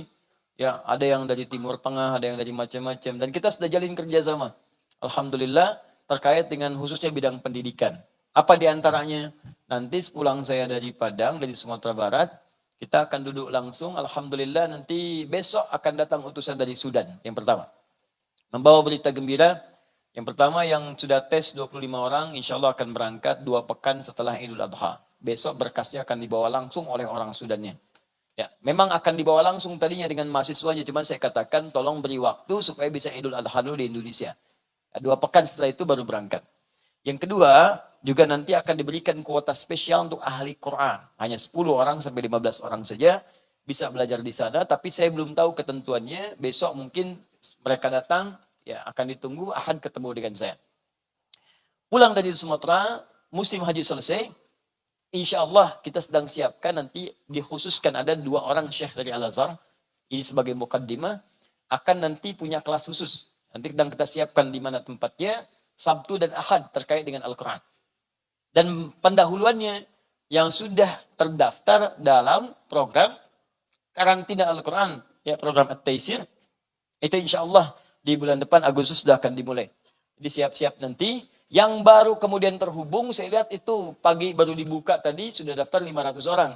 Mungkin nanti kalau belum masuk, karena tempat kita terbatas ini. Ya, satu rumah cukup berapa-berapa, nanti saya akan buat khusus program yang kiranya nanti mengumpulkan teman-teman sudah terdaftar itu satu tempat, saya berikan langsung. Ya, kuncinya, rahasianya, jadi nanti bisa diproses di rumah sambil menunggu kuota yang di sini. Ya, nanti 30 hari bisa setoran ke sini. Yang nerima setorannya nanti ada yang dari Mesir, ya, ada yang dari misalnya Sudan, ada yang dari negara yang lainnya, termasuk juga kita di sini insya Allah. Yang terakhir, insya Allah teman-teman, kalau bukan besok hari Ahad, nanti akan diinfokan di sosial media kami, di channel kami, itu terkait dengan program yang pendidikan Qadarul Ulama. Nanti akan dibuka pendaftarannya, PKU kami hanya terima 20 orang saja. Ya, tadi ada yang datang ke kantor yang sudah menyatakan itu, ya nanti silahkan daftarkan. Ya kalau sudah daftar nanti ikuti programnya, mudah-mudahan Anda masuk dari bagiannya. Ini angkatan ketiga. Dengan saya belajar setahun, setelah itu kami utus untuk belajar pendalaman ke syekh-syekh yang ada, yang bisa didapati, yang bisa dijangkau insya Allah. Itu yang ketiga. Yang keempat, ini spesial. Alhamdulillah, ta'lim kita sudah berjalan cukup lama. Ya, ini juga sudah ada perubahan. Dulu ruangan ini tidak ada, sekarang ada. Semoga Allah berikan keberkahan kepada setiap yang berkontribusi untuk ini semuanya. Dan juga jangan lupa antum kesini itu suasana tenang, nyaman. Padahal ini komplek. Ini komplek loh, tidak mudah. Ya, Masya Allah. Dan kita sangat menyayangi, menghormati saudara-saudari kita yang ada tetangga di sini. Karena itu saya bermohon kepada teman-teman, pulangnya tenang, tentram, kendaraan jangan dibising-bisingkan, jangan cepat-cepat. Karena Masya Allah ini bukan cuma muslim di sini, ada non-muslim juga. Ada saudara kita bertetangga di sini yang Kristen, yang Hindu, dan Masya Allah sangat indah sekali. Toleransinya, luar biasanya, dan memahami kita sedang belajar. Dan juga ada figur-figur tertentu yang menjaga ketertiban, ketentraman, yang mengatur motor antum, ya mobil antum. Ya malam ini khusus untuk yang bernama Tubagus Asep Sudrajat. Kami apresiasi di komplek ini untuk insya Allah kita berangkatkan umrah setelah selesai haji. Ya, Bapak Tubagus Asep Sudrajat. 3 orang. Satu namanya Tubagus, kedua namanya Pak Asep, ketiga namanya Pak Sudrajat. Jadi 3 bersaudara ini ya, unik, Masya Allah kompak. Jadi kalau satu pakai jaket semua sama. Satu pakai motor, unik sama semuanya. Dan satu datang mengawal, semua datang mengawal. Ya, saya titip juga komplek ini karena wallahu a'lam saya tidak akan selamanya ada di sini. Saya ini pendakwah mungkin juga bisa ditempatkan oleh Allah di tempat lain atau mungkin juga bisa wafat dan saya titip mudah-mudahan keamanan tetap terjaga dengan baik di sini ya untuk semuanya. Insya Allah itu yang keempat dan yang terakhir untuk semuanya ingat ya. Kalau sudah ada rizki untuk berkurban, niatkan dari sekarang. Kalau belum ada, niatkan nabung sampai tiba masanya. Niatkan nabung, beli sedapat mungkin untuk niatkan dapat hewan kurban. Sekumpul berapapun. Niatkan oleh antum. Saya pengen kambing misalnya yang 2 juta, 2,5 juta. Siapkan dari sekarang. Bismillah. Dan niatkan untuk mendapatkan ridha Allah. Nanti lihat apa yang terjadi setelah itu. Nanti kita akan dekat dengan Idul Kurban, saya bahas fikihnya. Tapi saya niatkan dari sekarang, saya ajak nabung dari sekarang. Kalaupun nggak sempat dapat cuma 500.000, 700.000 beli ayam. Beli ayam. Memang secara fikih yang korbankan itu sapi, kambing, domba, apa, tapi niatkan di tabungan kita untuk bersedekah di hadapan Allah Subhanahu wa taala. Kasih orang, kasih orang, kasih orang. Itu yang dikerjakan Bilal waktu dulu. Itu yang dikerjakan Ibnu Abbas waktu dulu. Nah, pertanyaannya ketika mereka menyembelih ayam, walaupun tak punya uang untuk kambing, dia berusaha sedapat mungkin apa yang Allah berikan kemuliaan pada keduanya. Kita lihat nanti saat kita masuk pada bahasannya insyaallah. Tapi saya katakan dari sekarang boleh. Saya kira itu teman-teman yang bisa disampaikan. Semoga Allah berikan kemuliaan untuk kita semua. Dan sekali lagi saya nggak minta apapun. Tolong doakan dalam sujud Anda, dalam kesempatan Anda, supaya Allah mengampuni dosa-dosa kami dan keluarga. Alhamdulillahi Rabbil Alamin. Hamdan syakirin, hamdan yuafi ni'amahu wa yukafi mazidah. Ya Rabbana lakal hamdu wa lakal syukru kama yanbaghi li jalali wajhikal karim wa li 'azimi sultanik. Allahumma salli wa sallim wa barik ala rasulikal karim. نبيك الأمين سيدنا محمد وعلى آله وصحبه أجمعين ربنا لا تدع لنا في مقامنا هذا في كل مقام ذنبا إلا غفرته. Ya Allah, bila ada yang datang ke pengajian ini, ke majlis ta'lim ini, bila dia hadir di masjid atau sekitarannya, ya Allah, maka ampuni segala dosa-dosanya. Wala hamman illa farajtah. Jika ada yang datang ke pengajian ini hatinya tengah gelisah, maka jangan biarkan dia meninggalkan majlis ini kecuali engkau telah tenangkan keadaan jiwanya. Allahumma ya Allah wala asiran illa yassartah. Jika ada yang datang ke majlis ini membawa kesulitan dalam hidupnya, di rumah tangganya, dalam kehidupan pekerjaannya, sosialnya, maka mohon ya Allah dengan keikhlasan amalnya angkat dan hilangkan ya Allah segala kesulitannya. Wala maridan illa syafaitah. Jika ada di antara kami yang kau uji dengan penyakit, ya Rabb, maka kami mohon ya Allah angkat dan sembuhkan segala penyakitnya. Allahumma asli ahwalana ma yaqarribuna ila ridhaka ya arhamar rahimin. Allahumma ighfir ya Allah, fir lana dhunubana waghfir kullal 'asi liyatubu ilaika ya arhamar rahimin. Ya Allah, kami mohon bimbing kami untuk kami bisa berbuat lebih baik daripada hari-hari sebelumnya. Kami ingin lebih dekat denganmu ya arhamar rahimin. Ampuni dosa kami ya Allah, bimbing kami untuk bisa bertobat kepadamu ya arhamar rahimin. Ya Allah, mohon ampuni dan maafkan orang-orang yang berbuat maksiat ya padamu ya Allah. Ampuni dan maafkan orang-orang menzalimi kami ya Allah. Ampuni dan maafkan orang-orang mencela kami ya Allah. Ampuni dan maafkan orang-orang berkhianat terhadap kami ya Allah. Ampuni dan maafkan orang-orang menzalimi kami ya Allah. Ampuni dan maafkan orang-orang yang jauh dari kami ya arhamar rahimin.